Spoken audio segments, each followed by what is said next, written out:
Okay friends. Welcome to Sai ప్రభా study circle. నేను మీ Satish Kola.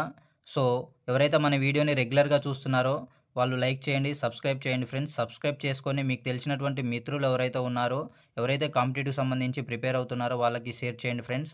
Okay. ఈ వీడియోలో మనం అద్భుతమైనటువంటి ఇంపార్టెంట్ పాయింట్స్ అనేవి మీకు నేను సైన్స్‌కి సంబంధించినటువంటి 7th క్లాస్ సంబంధించిన సైన్స్ టోటల్ పాయింట్స్ అనేవి మీకు ఇవ్వడం జరుగుతుంది ఫ్రెండ్స్. ఇవి ఎగ్జామ్‌లో ఖచ్చితంగా వస్తాయి. ఎందుకంటే నేను ప్రిపరేషన్‌లో ఉన్నప్పుడు తయారు చేసుకున్న నోట్స్ మీకు ఎక్స్‌ప్లెయిన్ చేస్తున్నాను. నేను ఏ విధంగా వాటిని గుర్తించుకున్నాను. సో, అదే ఆ పాయింట్స్ ఎగ్జామ్‌లో వస్తే మనం ఎలా టాకిల్ చేయాలనేది మీకు ఈ వీడియోలో అద్భుతంగా ఎక్స్‌ప్లెయిన్ చేస్తాను. Okay friends.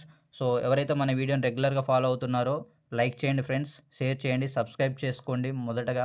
సో, సబ్స్క్రైబ్ చేసుకొని ఆల్ అనే బెల్ ఐకాన్‌ని క్లిక్ చేసినట్లయితే నేను చేసిన ప్రతి వీడియో మీకు నోటిఫికేషన్ రూపంలో వస్తుంది ఫ్రెండ్స్. ఓకే. ఇక్కడ మనం ఫస్ట్ సబ్ టాపిక్ చూసుకున్నట్లయితే ఇందులో 7th క్లాస్‌కి సంబంధించినటువంటిది ఆహారంలోని అంశాలు చూసుకున్నట్లయితే ఇక్కడ చూడండి. మనం తినే ఆహారంలో కార్బోహైడ్రేట్స్, కొవ్వులు, విటమిన్లు, ఖనిజ లవణాలు ఉంటాయి. వీటిని మనం ఆవశ్యక ఆమ్లాలు అంటారు. సో, క్వెషన్ ఏ విధంగా అడగొచ్చంటే ఈ క్రింది వానిలో ఆవశ్యక అంశాలని వేటినంటారు అని ఇచ్చి, సో, ఇక్కడ కార్బోహైడ్రేట్స్, కొవ్వులు, విటమిన్లు, ఖనిజ లవణాలనేవి మనం గుర్తుంచుకుంటే ఆ క్వెషన్ ఏ విధంగా ఇచ్చినా గానీ మనం ఈజీగా ఐడెంటిఫై చేయొచ్చనమాట.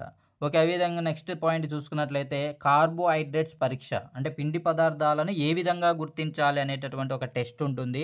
చూడండి ఫ్రెండ్స్. అయోడిన్ ద్రావణంలోనికి ఆహార పదార్థాన్ని ఉంచినప్పుడు దాని రంగు ముదురి నీలి రంగులోకి మారినట్లయితే దానిలో కార్బోహైడ్రేట్స్ పిండి పదార్థాలుంటాయి. ఏంటంట అయోడిన్ ద్రావణంలోనికి ఆహార పదార్థాన్ని ఉంచినట్లయితే దాని రంగు ముదురు నీలంలోనికి మారిపోతుందనమాట. ఆహార పదార్థాన్ని ఎందులో ఉంచాలి? ఆహార పదార్థాన్ని ఎక్కడ అయోడిన్ ద్రావణంలో ఉంచాలనమాట. ఇంపార్టెంట్. సో, ఈ క్రింది వానిలో అంటే పిండి పదార్థాల పరీక్షను గుర్తించాలంటే ఏ ద్రావణాన్ని యూజ్ చేయాలి అనే క్వెషన్ ఇచ్చే అవకాశం ఉంటుంది. సో, అయోడిన్ అనేది గుర్తుపెట్టుకోవాలి ఫ్రెండ్స్. అయోడిన్‌లో ఆ పదార్థాన్ని ఉంచినట్లయితే ఏ రంగులోనికి మారుతుందంట? ముదురు నీలి రంగులోనికి. ముదురు అనేది కూడా గుర్తుపెట్టుకోవాలి. సో, నెక్స్ట్ చూసుకున్నట్లయితే హ్మ్. సో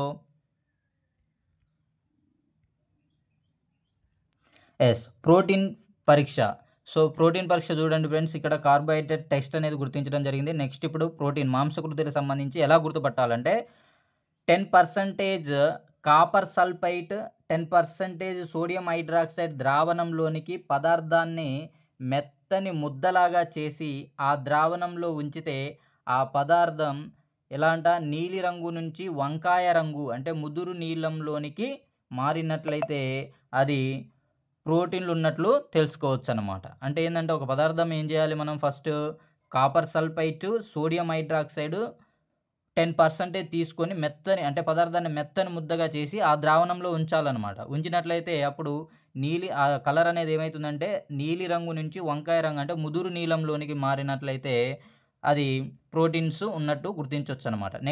నెక్స్ట్ పాయింట్ చూసుకున్నట్లయితే ప్రోటీన్‌లు అధికంగా పాలు, మాంసం, పప్పులలో ఉంటాయన్నమాట. ప్రోటీన్‌లు అధికంగా ఎందులో ఉంటాయంట? పాలు, మాంసం, పప్పులలో ఉంటాయి. అందుకే ఎదిగే పిల్లల్లో ఎక్కువ మనం పాలు, మాంసం, పప్పులు ఎక్కువ అందిస్తూ ఉండాలన్నమాట. సో, అదేవిధంగా ఆహారంలో కార్బోహైడ్రేట్స్, కొవ్వులు, ప్రోటీన్‌లు, విటమిన్‌లు, ఖనిజ లవణాలతో పాటు కొన్ని ఇతర అంశాలు కూడా ఉంటాయి. వాటినే పీచు పదార్థాలంటారు. అంటే మనం తీసుకునేటటువంటి ఆహారంలో కార్బోహైడ్రేట్స్, కొవ్వులు, ప్రోటీన్‌లు, విటమిన్‌లు, ఖనిజ లవణాలతో పాటుగా కొన్ని అదనంగా ఉంటాయన్నమాట. అలాంటి పదార్థాలనే పీచు పదార్థాలంటారు. సో, నెక్స్ట్ పాయింట్స్ ఇక్కడ చూడండి. సో, పొట్టు తీయని గోధుమలు, తృణధాన్యాలు, పండ్లు, చిలగడదుంప, బఠానీ, గుమ్మడి, చిక్కుడు, పాలకూర, అరటి, ఆపిల్, బొప్పాయి మొదలైన వాటిలో పీచు పదార్థాలు లభిస్తాయి. అంటే మనం తీసుకున్న ఆహార పదార్థాల్లో అదనంగా కొంత ఉంటుందని చెప్పాం కదా! ఆ అదనంగా ఉన్న పదార్థాలను పీచు పదార్థాలంటారు. ఆ పీచు పదార్థాలని ఎక్కువగా పొట్టు తీయని గోధుమలో ఉంటాయి, తృణధాన్యాలలో ఉంటాయి, పండ్లు, చిలకడదుంప, బఠానీ, గుమ్మడి, చిక్కుడు, పాలకూర, అరటి, ఆపిల్, బొప్పాయి వంటి పదార్థాల్లో ఎక్కువగా ఉండడం జరుగుతుందనమాట పీచు పదార్థం అనేది. నెక్స్ట్ పండ్లను, కూరగాయలను ఉప్పు నీటితో శుభ్రంగా కడిగి తర్వాత మాత్రమే తొక్కతో సహా తినడం మంచిది. సో, ఇక్కడ ఏం చేయాలంటే మనం తీసుకున్నటువంటి ఏదైతే ఫ్రూట్స్ ఉంటాయో, వెజిటబుల్స్ ఉంటాయో ఉప్పు నీటిలో శుభ్రంగా కడిగి తర్వాతనే తొక్కతో సహా తింటే మనకి మంచిదనమాట. జీర్ణక్రియకు తోడ్పడే పీచు పదార్థాలు తొక్కలలో ఉంటాయి. సో జీర్ణక్రియకు తోడ్పడేటటువంటి పీచు పదార్థాలు అంటే ఎక్కువగా తొక్కల్లో ఉండడం జరుగుతుందన్నమాట. సో పిస్తా, జీడిపప్పు, బాదం పప్పు, ఎండు ద్రాక్ష, పల్లీలు మొదలైన ఎండు పండ్లు గింజలు శరీరానికి ఆరోగ్యానికి బలాన్ని ఇస్తాయి. ఇది తెలిసిన విషయం అందరికీ. ఓకే. నెక్స్ట్ ఎక్కడైతే ఇంపార్టెంట్ పాయింట్స్ అడగడం జరుగుతుంది, ఇక్కడ చూడండి ఫ్రెండ్స్, మాకు డిఎస్సిలో ఇక్కడ ఈ క్వశ్చన్ రావడం జరిగింది. ఏది ప్రోటీన్ టెస్ట్ అని చెప్పాను కదా. సో అందులో కాపర్ సల్ఫేట్ ఎంత పర్సెంటేజ్ యూజ్ చేయడం జరుగుతుంది ప్రోటీన్ టెస్ట్లో అని అడగడం జరిగింది.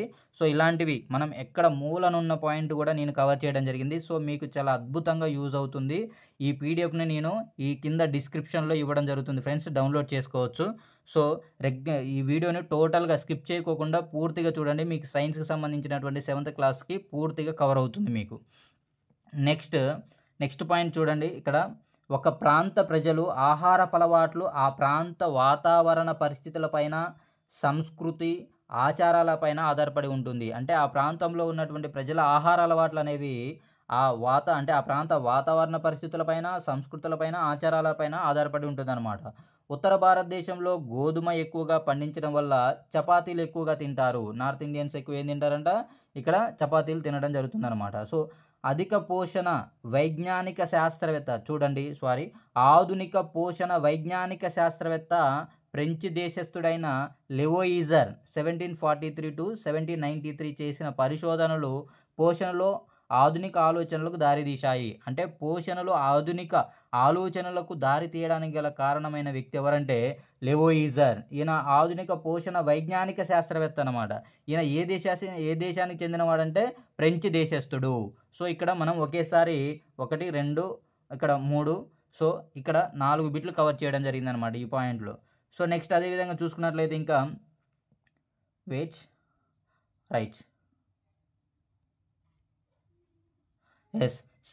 చూడండి ఇక్కడ 1752 సంవత్సరం అంటే 1752 సంవత్సరంలో జేమ్స్ లిండ్ అనే శాస్త్రవేత్త స్కర్వీ వ్యాధిని తాజా ఫలాలను, కూరగాయలను తినడం వల్ల నయం చేయవచ్చునని కనుగొన్నాడు. 1752 సంవత్సరంలో అంట జేమ్స్ లిండ్ అనే శాస్త్రవేత్త స్కర్వీ అనేది ఒక విటమిన్ లోపం వల్ల వచ్చేటటువంటిది అనమాట. ఇది చిగుళ్ళ నుంచి రక్తస్రావం వస్తుంది. దాన్ని ఎలా నివారించవచ్చు అంటే తాజా ఫలాలను, కూరగాయలను తినడం వల్ల నయం చేయవచ్చని కనుగొనడం జరిగిందనమాట. 1952 సంవత్సరంలో కొన్ని రకాల వ్యాధులకు కొన్ని రకాల పదార్థాలు తినడం వల్ల నయం చేయవచ్చు అని కనుగొనడం జరిగిందనమాట. ఓకే. నెక్స్ట్ ఆమ్లాలు, క్షారాలు వెరీ వెరీ ఇంపార్టెంట్. ఈ టాపిక్ నుంచి ఖచ్చితంగా మనకి బిట్ అనేది ఉంటుంది. బిట్ లేకుండా అసలు క్వశ్చన్ పేపర్ అనేది ఉండదు ఫ్రెండ్స్. ఇక్కడ చూడండి, కొన్ని ఆహార పదార్థాలు ఇతర పదార్థాలతో కలిసినప్పుడు వాటి రంగులో మార్పును సూచిస్తారు. అలాంటి పదార్థాలనే సూచికలు అంటారు. అంటే కొన్ని పదార్థాలను ఇతర పదార్థాలతో కలిపినప్పుడు దీంట్లో సహజంగా ఉన్నటువంటి కలర్ ఏదైతే ఉందో ఇక్కడ మారిపోతుందన్నమాట. సో అలాంటి పదార్థాలు ఎందుకు మారుతున్నాయంటే అలా మారడానికి యూజ్ అయ్యేటటువంటి ఏదైతే ఉంటాయో ఆ పదార్థాలను సూచికలు అంటారు. అదే ఫర్ ఎగ్జాంపుల్ ఇక్కడ ఆమ్లాలు అంటే ఏంటి అసలు అనేది చూసుకున్నట్లయితే ఇక్కడ నీలి లిట్మస్ను ఎరుపు రంగులోనికి మార్చే పదార్థాలనే ఆమ్ల స్వభావం ఉంటుంది. నీలి లిట్మస్ అంట ఎరుపు రంగులోనికి మార్చే పదార్థాలను ఆమ్ల స్వభావం ఉంటుంది. ఓకే. సో రెడ్ కలర్లోనికి మారిపోవాలి పూర్తిగా. అలా మార్చడానికి యూజ్ అయ్యే పదార్థాలనే ఇక్కడ ఏమంటారంటే సూచికలు అని అనడం జరుగుతుంది. ఇక్కడ చూడండి, సో ఇవి రుచికి పుల్లగా ఉంటాయి. ఆమ్లాలు రుచికి ఎలా ఉంటాయంటే పుల్లగా ఉంటాయి. ఉదాహరణకి పెరుగు, నిమ్మరసం. అబ్జర్వ్ చేయండి ఫ్రెండ్స్, పెరుగు తినేటప్పుడు కూడా మనకు పులుపు అనిపిస్తుంది, నిమ్మరసం కూడా పులుపు అనేవి ఉండడం జరుగుతుంది. కాబట్టి ఇవి ఆమ్లాలు. సో ఆమ్ల స్వభావం మంటగా, నొప్పిగా అనిపిస్తుంది అన్నమాట. జంతువులలో, మొక్కలలో ఉండే ఆమ్లాలను సహజ ఆమ్లాలు అంటారు. ఎందుకంటే ఎలాంటి మానవ ప్రమేయం లేకుండా అవి మనకి అందుతున్నాయి కాబట్టి. సో అలాంటి ఏవైతే ఉన్నాయో సో జంతువులలో, మొక్కల్లో ఉండేటటువంటి ఆమ్లాలను సహజ ఆమ్లాలు అంటారు. సో ఇక్కడ ఫర్ ఎగ్జాంపుల్ చీమలో ఉండే ఆమ్లం ఏంటిదంటే పార్మిక్ ఆమ్లం. సో పార్మిక్ ఆమ్లం. ఓకే. నెక్స్ట్ ఇక్కడ కొన్ని ఆమ్లం ఇవ్వడం జరిగింది. అంటే ఏ పదార్థంలో ఏ ఆమ్లం అనేది ఉంటుంది అనేది ఇవ్వడం జరిగింది ఫ్రెండ్స్. ఈ టేబుల్ అనేది కంపల్సరీగా చూసుకొని వెళ్ళండి ఎగ్జామ్ వెళ్ళినప్పుడు. సో ఎసిటిక్ ఆమ్లం అంటే ఇది ఏ పదార్థంలో ఉంటుందంటే వెనిగర్లో ఉంటుందన్నమాట. ఎసిటిక్ యాసిడ్ ఎక్కడ ఉంటుంది? వెనిగర్. ఆలివ్ ఆమ్లం ఆలివ్ ఆయిల్ అనే పదార్థంలో ఉంటుంది. సిట్రిక్ ఆమ్లం నిమ్మ నారింజలో ఉండేటటువంటి ఆమ్లం ఏదంటే సిట్రిక్ ఆమ్లం.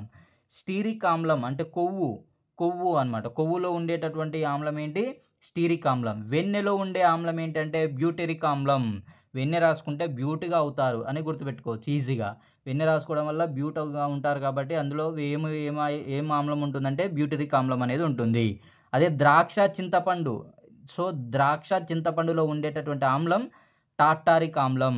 సో, పెరుగు, మజ్జిగ మనందరికీ తెలిసిందే లాక్టిక్ ఆమ్లం అనేది ఉంటుంది పెరుగు, మజ్జిగలో. పామాటిక్ ఆమ్లం అనేది ఉంటుంది. పాలకూర, టమాటాలో ఆక్సాలిక్ ఆమ్లం అనేది ఉండడం జరుగుతుంది ఫ్రెండ్స్. నెక్స్ట్ చూసుకున్నట్లయితే ఇక్కడ సో, నెక్స్ట్ ఉసిరిలో ఏముంటుంది? ఎస్కార్బిక్ ఆమ్లం. చూడాలి ఇక్కడ యాపిల్‌లో మాలిక్ ఆమ్లం అనేది ఉండడం జరుగుతుంది. మూత్రంలో ఉండేది యూరిక్ యాసిడ్. సో, అందరికీ తెలిసిన విషయమే. యూరిక్ ఆమ్లం ఎక్కడుంటుంది? మూత్రంలో ఉండడం జరుగుతుంది. సో, నెక్స్ట్ ఆమ్లాల గురించి చర్చించడం జరిగింది కదా! ఇప్పుడు నెక్స్ట్ క్షారాల గురించి చూద్దాం ఫ్రెండ్స్. క్షారాలు ఎరుపు లిట్మస్‌ను నీలి రంగులోనికి మార్చే మృదు స్పర్శ కలిగిన పదార్థాలను క్షార స్వభావం అంటారు. సో, ఇక్కడ క్షారాలను వేటినంటారంటే నీలి లిట్మస్ ఏదైతే ఉందో అది ఎరుపు రంగు నుంచి నీలి రంగులోనికి మారినట్లయితే అలాంటి పదార్థాలన్నీ కూడా క్షార స్వభావం కలిగి ఉంటుందన్నమాట. అది దీని యొక్క స్వభావం చూసినట్లయితే జారుడు స్వభావాలున్న పదార్థాలకు క్షార స్వభావం ఉంటుంది. సో, మరి చూద్దాం ఫ్రెండ్స్ ఏ పదార్థాలలో క్షార పదార్థాలు అనేవి ఉండడం జరుగుతుందంటే చూద్దాం. ఇప్పుడు సున్నపు నీరులో ఉండేటటువంటి క్షారం ఏంటంటే కాల్షియం హైడ్రాక్సైడ్. సున్నపు నీరులో ఉండేది కాల్షియం హైడ్రాక్సైడ్. సబ్బులలో ఉండేది ఏ క్షారం అంటే సోడియం హైడ్రాక్సైడ్ ఉంటుంది, పొటాషియం హైడ్రాక్సైడ్ అనేది ఉండడం జరుగుతుంది. గాజును శుభ్రపరిచే ద్రవాలు చూసినట్లయితే అమోనియం హైడ్రాక్సైడ్. గాజును శుభ్రపరిచే ద్రవాలలో ఉండేది ఏంటిది? ఏ క్షారం అంటే అమోనియం హైడ్రాక్సైడ్.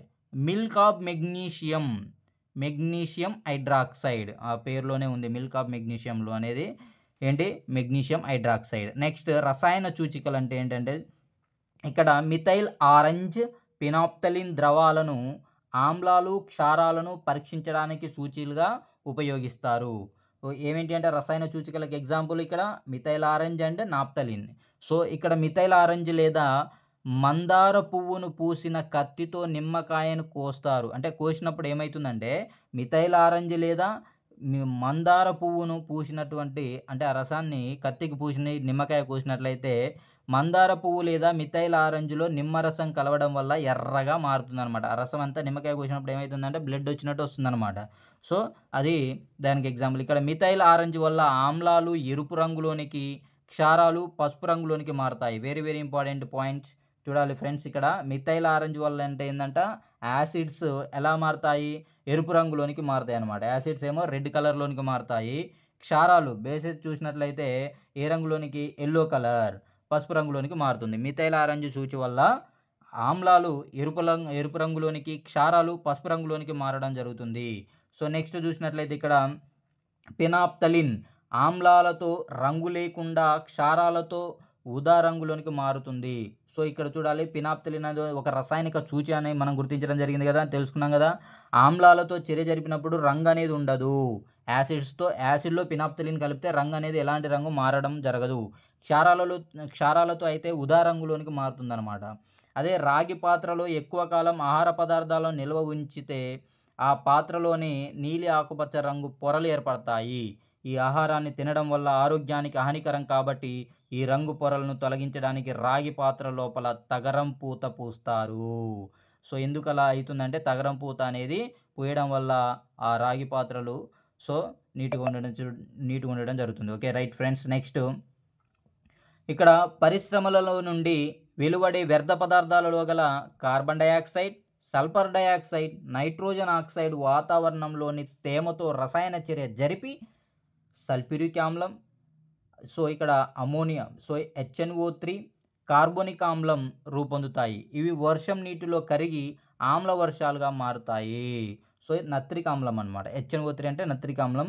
సో, సల్ఫ్యూరిక్ ఆమ్లం, నత్రిక్ ఆమ్లం, కార్బోనిక్ ఆమ్లం ఇలా ఏర్పడి ఏం చేస్తాయంటే ఇవి వర్షం నీటిలో కరిగి ఆమ్ల వర్షాలుగా మారతాయి అన్నమాట. సో, దీనివల్ల చూడాలి next. So, henry Cavendish Italian శాస్త్రవేత్త హైడ్రోజన్ వాయువును కనుగొన్నాడు. హైడ్రోజన్ వాయువును కనుగొన్నది ఎవరంటే హెన్రీ కావెండిష్. ఏ దేశస్థుడు? ఇటాలియన్ దేశస్థుడు. ఓకే. హైడ్రోజన్ వాయువుకు రంగు లేదు. గాలిలో ఎగిరే బెలూన్లలో ఈ వాయువును నింపుతారు. అంటే గాల్లో ఎగురుతుందన్నమాట. సో, గాల్లో ఎగిరే బెలూన్లలో ఈ వాయువును నింపుతారు. అంటే హైడ్రోజన్ వాయువుకు రంగు అనేది లేదు.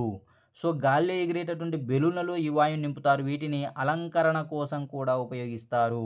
హైడ్రోజన్ యొక్క ఉపయోగాలు ఈ క్రింది వానిలో డాష్ అని అడిగే అవకాశం ఉంటుంది ఫ్రెండ్స్. నెక్స్ట్ ఇక్కడ చూసినట్లయితే శబ్దంతో మంటలొచ్చేది హైడ్రోజన్ వాయువు. టప్పుమనే శబ్దం వస్తూ మనకేమైతుంది, శబ్దంతో మంటలొచ్చేదనమాట హైడ్రోజన్ వాయువు. సో కార్బన్ డయాక్సైడ్ సున్నపు నీరును పాలవలే మారుస్తుంది.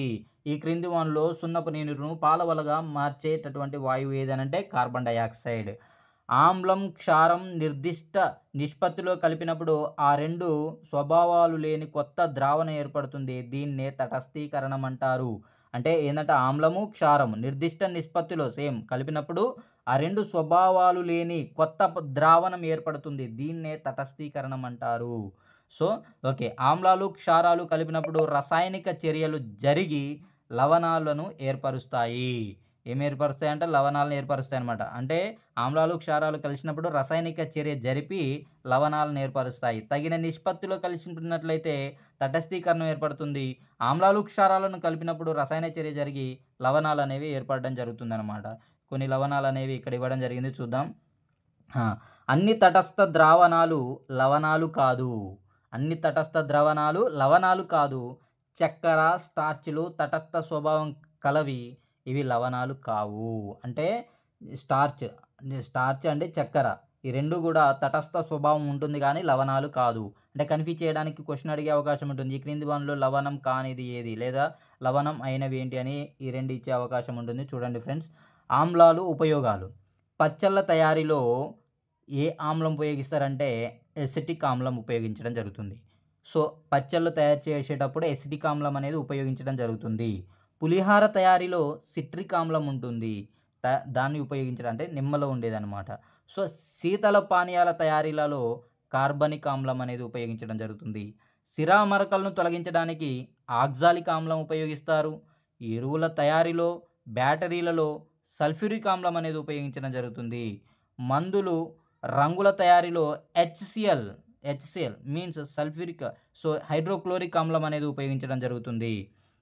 నెక్స్ట్ ప్రేలుడు పదార్థాల తయారీలో సో అమోనియా నత్రిక్ ఆమ్లం అనేది ఉపయోగించడం జరుగుతుంది. HNO3 నత్రిక్ ఆమ్లం అనేది ఉపయోగించడం జరుగుతుంది. సో నెక్స్ట్ చూసినట్లయితే క్షారాలు ఉపయోగాలు. గ్రీజు మరకలు తొలగించడానికి అమోనియం హైడ్రాక్సైడ్ ఉపయోగిస్తారు. సో సబ్బుల తయారీలో సోడియం హైడ్రాక్సైడ్, పొటాషియం హైడ్రాక్సైడ్ను ఉపయోగిస్తారు. బ్లీచింగ్ పౌడర్ తయారీలో కాల్షియం హైడ్రాక్సైడ్ ఉపయోగించడం జరుగుతుంది. అగ్నిమాపక పదార్థాల తయారీలో అల్యూమినియం హైడ్రాక్సైడ్ను ఉపయోగించడం జరుగుతుంది. ఓకే ఫ్రెండ్స్, నెక్స్ట్ లవణాలు ఉపయోగాలు చూసినట్లయితే నెక్స్ట్ టాపిక్ వచ్చేసి లవణాలు ఉపయోగాలు. ఆహారం నిల్వ కోసం సాధారణ ఉప్పు సోడియం క్లోరైడ్ ఉపయోగిస్తారు. బట్టలు ఉతకడానికి బట్టల సోడా Na2CO3 సోడియం కార్బోనేట్, శీతల పానీయాలు అనమాట. బట్టలు ఉతకడానికి బట్టల సోడా. కేక్ తయారీకి వంట సోడా సోడియం బైకార్బోనేట్ అంటారు. వంట సోడా, వాషింగ్ సోడా అంటేనేమో Na2CO3 సోడియం కార్బోనేట్. వంట సోడా చూసినట్లయితే ఏంటంటే సోడియం బైకార్బోనేట్. ఈ రెండు కన్ఫ్యూజ్ కావద్దు ఫ్రెండ్స్. నెక్స్ట్ ఇక్కడ సహజ సూచికలు. ఇందాక రసాయన సూచికలని ఏమేంటి, మిథైల్ ఆరెంజ్ అండ్ ఫినాప్థలిన్ రెండు చూసినాం కదా. సో ఇప్పుడు సహజ సూచికలు అంటే ఏంటి అంటే మందార పూలు, గులాబీ పూలు, పసుపు, వీటిని ఏమనాలి, సహజ సూచికలు అని అనడం జరుగుతుంది. నెక్స్ట్ లెసన్ వచ్చేసి పట్టు ఉన్నికి సంబంధించినటువంటి చాలా ఇంపార్టెంట్ పాయింట్స్ ఉంటాయి. అన్ని పాయింట్స్ ఇక్కడ కవర్ చేయడం జరిగింది ఫ్రెండ్స్. నా జీవితాన్ని మార్చినటువంటి నా నోట్బుక్ మీ జీవితాన్ని కూడా మారుస్తుందని నేను మనస్ఫూర్తిగా ఆశిస్తున్నాను. సో చాలా జాగ్రత్తగా వినండి ఫ్రెండ్స్. ఈ నోట్స్ PDF అనేది మీకు డిస్క్రిప్షన్లో ఇస్తాను నేను. సో మీరు దాన్ని డౌన్లోడ్ చేసుకునైనా చదవచ్చు. సో మీరు ఎగ్జామ్కి వెళ్ళే ముందు జస్ట్ అట్లా పేపర్స్ రివిజన్కి చాలా అద్భుతంగా ఉపయోగపడుతుంది ఇది. మనకు జంతువుల నుంచి, మొక్కల నుంచి దారాలు లభిస్తాయి. పత్తి, జనుము, గోగు, కొబ్బరి, కలబంద మొక్కల నుంచి లభించే దారాలతో వివిధ రకాల వస్త్రాలను తయారు చేస్తారు. పట్టు పురుగుల నుంచి పట్టు దారాలు, గొర్రె, మేక, ఒంటె, జడల బర్రె వంటి జంతువుల వెంట్రుకల నుంచి కూడా దారాలను తీసి దుస్తులు తయారు చేస్తారు. ఓకేనా. నెక్స్ట్ ఇక్కడ పట్టు పురుగుల అంటే గుడ్లను సర్వసాధారణంగా విత్తనాలని పిలుస్తారు. పట్టు పురుగుల గుడ్లను ఏమని పిలుస్తారంట, విత్తనాలని పిలవడం జరుగుతుంది. పట్టు పరిశ్రమల్లో విత్తనాలు అనగా డాష్ అనేది అవకాశం ఉంటుంది. పట్టు గుడ్లనే ఏమంటారు? పట్టు పురుగు గుడ్లనే విత్తనాలు అనడం జరుగుతుంది. నెక్స్ట్ పట్టు పురుగు సీతాకోక చిలుక మాదిరిగానే ఉంటుంది. పట్టు పురుగును బింబాక్స్ మోరి అని కూడా పిలుస్తారు. పట్టు పురుగుని ఏమని పిలుస్తారు? బింబాక్స్ మోరి అని కూడా పిలుస్తారు. ఒక ఆడపురుగు ఒకేసారి 500 గుడ్లను పెట్టి తర్వాత చనిపోతుంది. పట్టు పురుగు గుడ్ల ఉత్పత్తి కేంద్రాన్నే గ్రెనేజర్ అని పిలవడం జరుగుతుందనమాట. గ్రెనేజర్ ఇక్కడ చూడండి పాయింట్స్. చూడండి ఫ్రెండ్స్, ఇక్కడ ఏంటంటే విత్తనాలు, బింబాక్స్ మోరి, గ్రెనేజర్స్ కొత్త పదాలన్నమాట. కొంచెం అవి వాటి మీద మనం ఈ మీనింగ్స్ అనేవి నేర్చుకోవాలి పట్టు పరిశ్రమలకు సంబంధించి. సో నెక్స్ట్ సిరికల్చర్ అంటే ఏంటంటే పట్టు పరిశ్రమలనే, అంటే పట్టు పరిశ్రమల ఉత్పత్తిని ఏమనాలి? సిరికల్చర్ అని అనడం జరుగుతుందన్నమాట. పట్టు పురుగు ఆహారం మల్బరీ ఆకు అందరికి తెలిసిందే.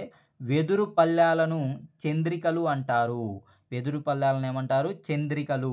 గ్రెనేజర్లు అంటే ఏంది? పట్టు పురుగు గుడ్ల ఉత్పత్తి కేంద్రాన్ని గ్రెనేజర్స్ అంటారు.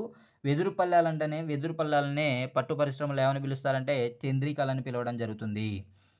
నెక్స్ట్ చూడండి, పట్టు పురుగు నోటిని అటు ఇటు కదిలిస్తూ దారం లాంటి పదార్థాన్ని విడుదల చేస్తుంది.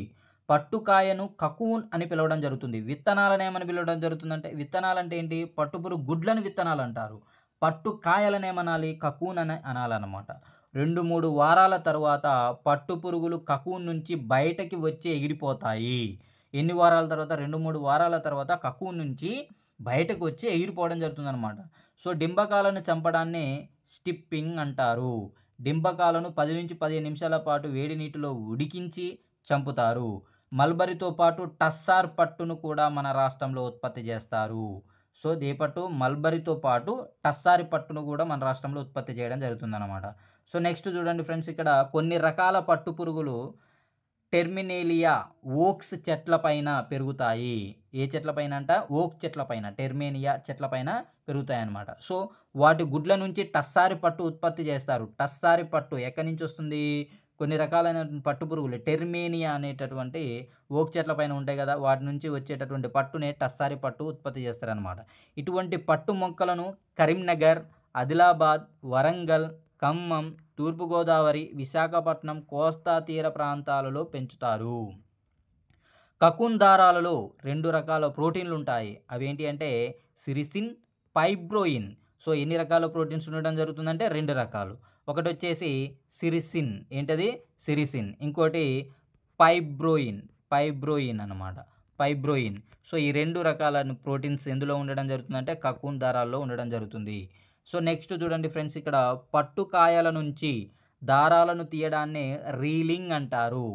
దీనికోసం రీలర్ ట్విస్టర్ అనే ప్రత్యేకమైన యంత్రాలను ఉపయోగిస్తారు. చూడండి, ఇక్కడ నందికొట్కూర్, హైదరాబాద్, కరీంనగర్లో రీలింగ్ కేంద్రాలు ఉన్నాయి. సో ఇక్కడ నందికొట్కూరు, హైదరాబాదు, కరీంనగర్లో రీలింగ్ కేంద్రాలు ఉండడం జరిగిందనమాట. సో ఇక్కడ చూడండి ఫ్రెండ్స్, ఇక్కడ పట్టు పట్టణం అని దేన్ని అంటారంటే పోచంపల్లిని అనడం జరుగుతుందనమాట. పట్టు పట్టణం అని దేన్ని అంటారంటే పోచంపల్లి. ఓకే, నెక్స్ట్ చూడండి, ఇక్కడ మన రాష్ట్రంలో పోచంపల్లి పట్టు, ధర్మవరం పట్టు చాలా ప్రసిద్ధి చెందింది. పోచంపల్లి పట్టును టై అండ్ డై లేక జమదాని పట్టు అని పిలవడం జరుగుతుంది. ఎగ్జామ్లో చాలాసార్లు అడిగినటువంటి పాయింట్ ఇది. 5 స్టార్ పెట్టుకున్న అవసరం లేదు మీరు ఇక్కడ. సో ఇక్కడ చూడండి ఫ్రెండ్స్, ఇక్కడ ఏంటంటే పోచంపల్లి పట్టును టై అండ్ డై లేదా జమదాని పట్టు అనడం జరుగుతుంది. సో నెక్స్ట్ చూసుకున్నట్లయితే ఇక్కడ పట్టుతో షాటిన్, క్రేప్ వంటి ఇతర రకాల వస్త్రాలు కూడా తయారు చేస్తారు. పట్టు పురుగు జీవిత చరిత్రను చూసినట్లయితే మనం ఇక్కడ చూడండి ఫ్రెండ్స్. సో ఫస్ట్ గుడ్డు నుంచి చూద్దాం. చూడండి, ఇక్కడ గుడ్డు, ఇమాగో, ప్యూపా దశ, తర్వాత లార్వా దశ, ఇట్లా వస్తుంది అనమాట. 1 minute ఫ్రెండ్స్. ఎస్, సో గుడ్డు, లార్వా, ప్యూపా, ఇమాగో అంటే పూర్తిగా పరిపక్వత చెందడం అనమాట. సో ఇక్కడ గుడ్డు, లార్వా, ప్యూపా, ప్రోపిన్ దశ అడిగే అవకాశం ఉంటుంది. స్టేజెస్, పట్టు పురుగు స్టేజ్ని ఈ క్రింది వానిలో వరుస క్రమంగా గుర్తించండి అని అడిగే అవకాశం ఉంటుంది. ఫస్ట్ ఏంటంటే గుడ్డు స్టేజ్, తర్వాత ఏంటి లార్వా, తర్వాత ప్యూపా దశ, ఆఫ్టర్ లాస్ట్ ఇమాగో స్టేజ్ అనమాట. ఓకేనా. నెక్స్ట్ చూడండి ఫ్రెండ్స్, ఇక్కడ ఒక కకూన్ నుంచి 1000 నుంచి 3000 అడుగుల పొడవైన దారం లభిస్తుంది. పట్టు పరిశ్రమల్లో పనిచేసేవారు చర్మ మరియు శ్వాస సంబంధ వ్యాధులతో బాధపడుతున్నారు. జంతువులు వెంట్రుకలను ఉన్ని లేదా ప్లేస్ లేదా ఫర్ అంటారు. జంతువుల వెంట్రుకలను ఏమని పిలుస్తారు? ఉన్ని లేదా ప్లీస్ లేదా పర్ అని పిలవడం జరుగుతుంది. ఉన్ని వెంట్రుకలు ప్రోటీన్లను కలిగి ఉంటాయి. గొర్రె, మేక, జడల బర్రె, ఒంటె, లామా వంటి జంతువుల నుంచి స్వెటర్లు, మఫ్లర్లు, టోపీలు, పొడవైన కోట్లు, టేబుల్ కవర్ మొదలైనవి ఎన్నో ఉన్నాయి. నెక్స్ట్ చూసినట్లయితే ఇక్కడ మెరినో జాతి గొర్రె. మెరినో జాతి గొర్రె నుంచి నాణ్యమైన ఉన్ని లభిస్తుంది. వీటి ఉన్ని 3 నుంచి 5 అంగుళాల పొడవుగా, సన్నగా, మృదువుగా ఉంటుంది. ఇది చాలా విలువైనది. ఒక మెరినో గొర్రె సంవత్సరానికి 5 నుంచి 18 కేజీల ఉన్నిని ఉత్పత్తి చేస్తుంది. సాధారణంగా వసంత ఋతువులలో మాత్రమే గొర్రెల ఉన్నిని రేజర్లతో తొలగిస్తారు. ఓకే, నెక్స్ట్ ఉన్నిని వివిధ రసాయనాలతో కడగడాన్నే స్కోరింగ్ అంటారు. సో నెక్స్ట్ మీకు ఎక్కడైనా ఫాస్ట్ అనిపిస్తే అక్కడ స్టాప్ చేసుకొని స్లోగా పెట్టుకొని స్లో మోడ్లో పెట్టుకొని వినండి ఫ్రెండ్స్, నో ప్రాబ్లం. ఇక్కడ ఎందుకంటే వీడియో ఎక్కువ లెంత్ అవ్వడం వల్ల మీరు కూడా వినడానికి చాలా బోర్గా ఫీల్ అవుతారు. సో మనం ఏంటంటే స్వీట్ అండ్ స్వాట్గా ఉండాలి. మన థీమే అదనమాట. స్మార్ట్ వర్క్ ఇంపార్టెంట్ ఫ్రెండ్స్, దాంతోపాటు హార్డ్ వర్క్ కూడా చాలా ఇంపార్టెంట్. ఉన్నితో చిక్కుకున్న ఆకులు పుల్లలను తొలగించడాన్ని ఉన్నిలో చిక్కుకున్నటువంటి ఆకులు పుల్లలను తొలగించడానికి వేరు చేయడం లేదా వూల్ క్లాసింగ్ అంటారు. తొలగించడాన్ని ఏమంటారంటే, అంటే ఉన్నిలో చిక్కుకున్నటువంటి ఏమైనా ఆకులు పుల్లలు ఉంటాయి కదా, వాటిని తొలగించడాన్ని వూల్ క్లాసింగ్ అంటారు, లేదా ఉన్నిని వేరు చేయడం అని కూడా చెప్పొచ్చు సింపుల్గా. యంత్రం దృఢమైన తాళ్ళుగా మార్చి పొడవైన దారాలుగా మెలికలు చేయడాన్నే స్పిన్నింగ్ అంటారు. ఉన్ని వస్త్రాలను అల్లడాన్ని నిట్టింగ్ అంటారు. ఉన్ని అధమ ఉష్ణవాహకం. ఉన్ని దారాలలో గాలి నిల్వ ఉంటుంది. సో ఉన్ని దుస్తులను, మంటలను ఆర్పడానికి కూడా ఉపయోగిస్తారు. జంతు దారాలలో ప్రోటీన్లు, మొక్కల దారాల్లో పిండి పదార్థాలు ఉంటాయి. జంతువుల దారాల్లోనేమో ప్రోటీన్లు, మొక్కల దారాల్లో పిండి పదార్థాలు అనేవి ఉండడం జరుగుతుంది. ఉన్ని దుస్తులు ప్రాచీన మానవ నాగరికత అంత పురాతనమైనవి అన్నమాట. ఇవి మానవ నాగరికత అంత పురాతనమైన దుస్తులు ఏంటి అంటే ఉన్ని దుస్తులు. సో నెక్స్ట్ చలనం, కాలం. సో ఇక్కడ నుంచి కూడా మాకు బిట్ రావడం జరిగింది ఫ్రెండ్స్. ఇక్కడ ఈ టాపిక్ అనేది కూడా చాలా ఇంపార్టెంట్, ఎందుకంటే ఫిజిక్స్ పరంగా మనకి కన్ఫ్యూజ్ చేయడానికి అవకాశం ఉంటుంది. ఇక్కడ క్రమచలనం అంటే ఏంటంటే, ఒక వస్తువు సమాన కాల వ్యవధుల్లో సమాన దూరాలు ప్రయాణిస్తే అది క్రమచలనంలో ఉందని చెప్పవచ్చు. ఏంటంట, ఒక వస్తువు సమాన కాల వ్యవధిలో సమాన దూరాలు ప్రయాణిస్తే అది క్రమచలనం ఉందని చెప్పవచ్చు అనమాట. నేను ప్రతి సెకండ్కు 50 కిలోమీటర్ల తేడాతో పరిగెత్తడం క్రమచలనం. ఫర్ ఎగ్జాంపుల్ నేను ఇక్కడ ఏం చేస్తున్నానంటే మిర్యాలగూడలో ఉన్నా. సో మిర్యాలగూడ నుంచి నేను నల్లగొండకి సో ఫర్ ఎగ్జాంపుల్ ఒక 50 కిలోమీటర్స్ ఉందనుకుందాం. సో ప్రతి కిలోమీటర్కి నేను సో ఎంత ఒక 30 మినిట్స్లో 1 కిలోమీటర్ రన్నింగ్ చేశాను ఫర్ ఎగ్జాంపుల్ అనుకోండి. అంటే ఎవ్రీ అవర్ అంటే ఎవ్రీ 30 మినిట్స్కి 1 అవర్కి రీచ్ అవుతున్నానంటే అప్పుడు నేను క్రమచలనంలో ఉన్నట్టు అర్థం అనమాట. ఓకేనా. నెక్స్ట్ ఇక్కడ చలనాలు 3 రకాలు: స్థానాంతర చలనం, భ్రమణ చలనం, డోలన చలనం. సో ఇక్కడ స్థానాంతర చలనం వచ్చేసి సరళ రేఖీయ చలనం అండ్ వక్రరేఖీయ చలనం అని 2 రకాలుగా విభజించడం జరిగిందనమాట. సో ఇది నేను ఫ్లో చార్ట్ అనేది నేను అంటే నాకు అర్థం కావడం కోసం నేను డ్రా చేసుకున్నాను ఫ్రెండ్స్. ఇక్కడ చూడండి, ఇక్కడ నెక్స్ట్ చలనాలు 3 రకాలుగా వర్గీకరించడం అని చెప్పినాం కదా. అందులో మొదటిది స్థానాంతర చలనం. చలనంలో ఉన్న అణువులన్నీ వస్తువు కదులుతున్న దిశలోనే కదులుతున్నట్లయితే దాన్నే స్థానాంతర చలనం అంటారు. అంటే ఏమంటుండు, చలనంలో ఉన్నటువంటి వస్తువు ఏదైతే ఉందో ఆ వస్తువుకు ఉన్నటువంటి అణువులన్నీ కూడా ఆ వస్తువుతో పాటు ఒకే దిశలో కదిలినట్లయితే దాన్నే స్థానాంతర చలనం అంటారు. సో ఇక్కడ స్థానాంతర చలనంలో ఫస్ట్ చూసుకున్నట్లయితే సరళ రేఖీయ చలనం. స్థానాంతర చలనంలో ఉన్న వస్తువు సరళ రేఖ మార్గంలో ఉన్నట్లయితే ఆ చలనాన్నే సరళ రేఖీయ చలనం అంటారు. అంటే వింటి నుండి వదిలిన బాణం. అంటే మనం ఒక బాణాన్ని వదిలినట్లయితే ధనస్సు నుంచి అది ఎలా వెళ్తుంది, ఇట్లా వంకర్ టింకల్ తిరిగి అయితే పోతుందా?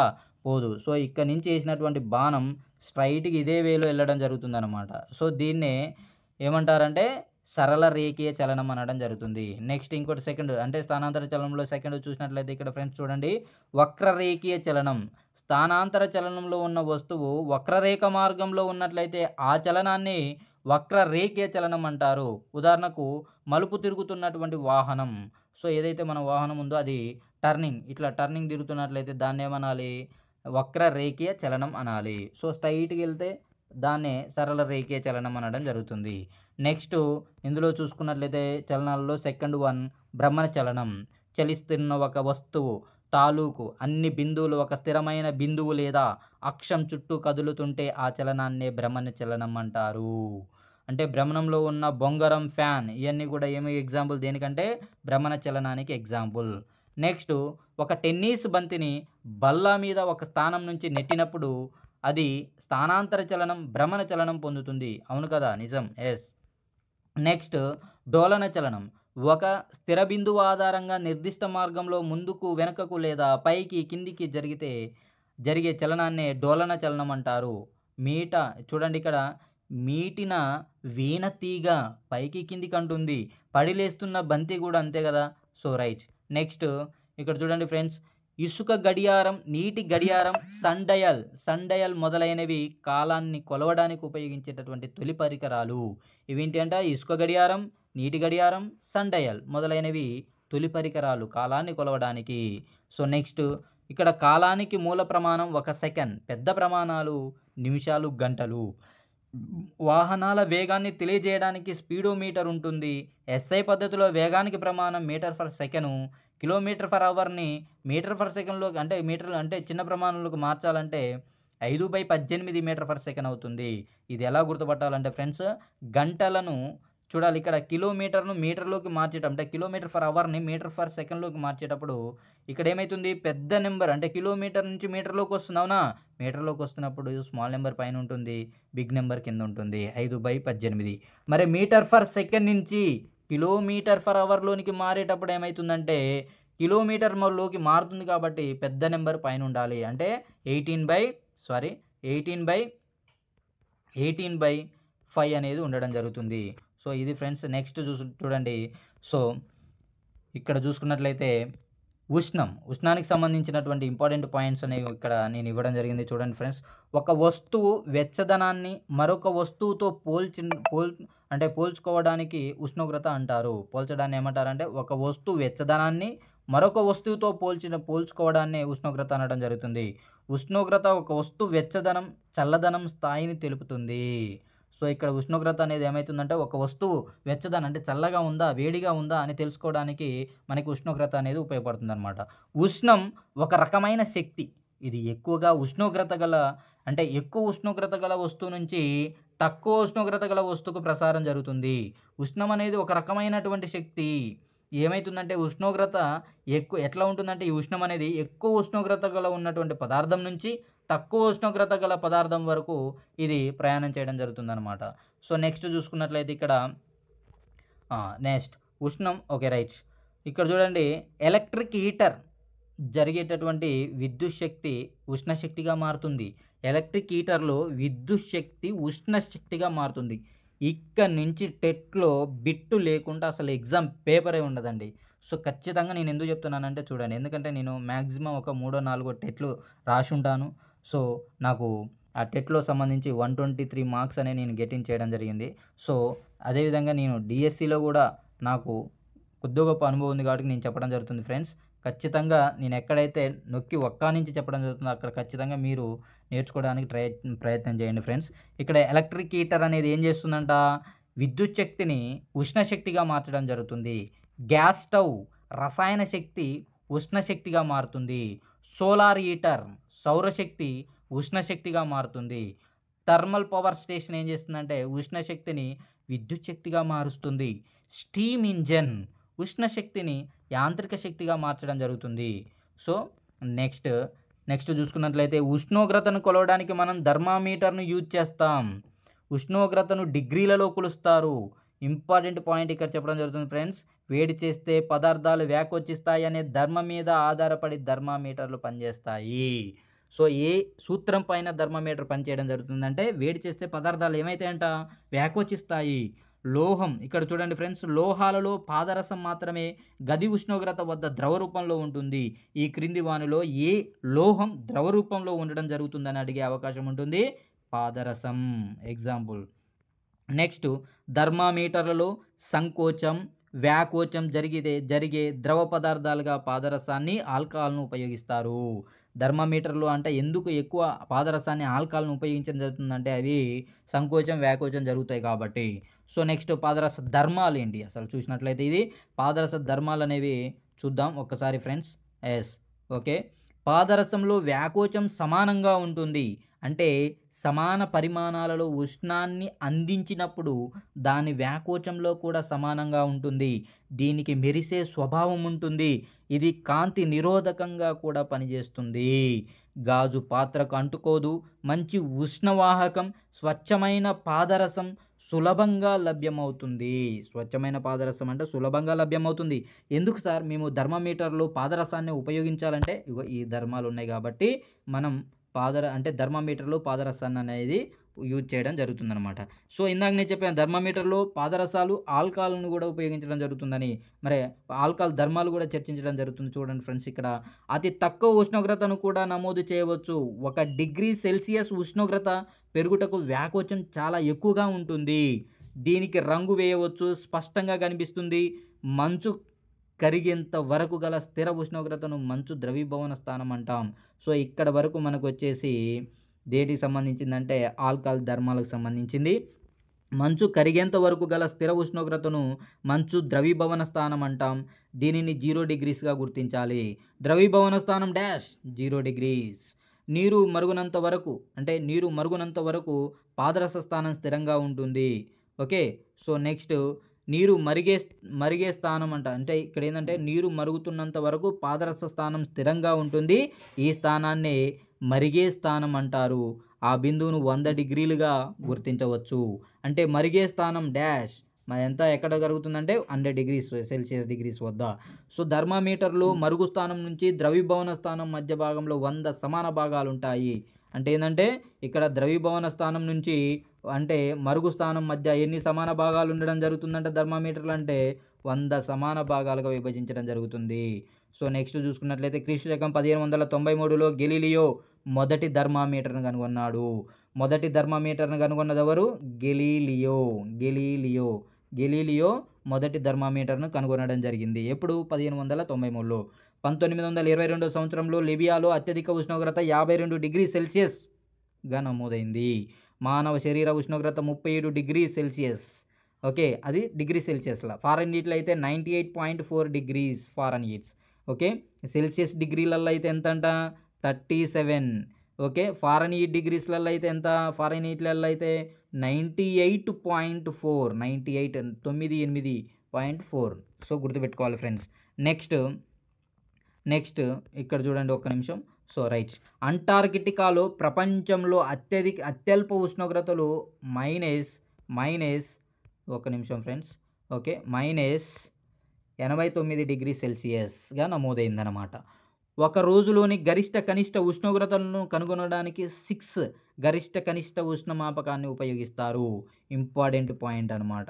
సో ఇక్కడ మనం గుర్తుపెట్టుకోవాలి, ఒక రోజులో గరిష్ట ఉష్ణోగ్రత ఎంత, కనిష్ట ఉష్ణోగ్రత ఎంత అని తెలుసుకోవాలంటే ఖచ్చితంగా ఏ ఉష్ణమాపకాన్ని ఉపయోగించాలి?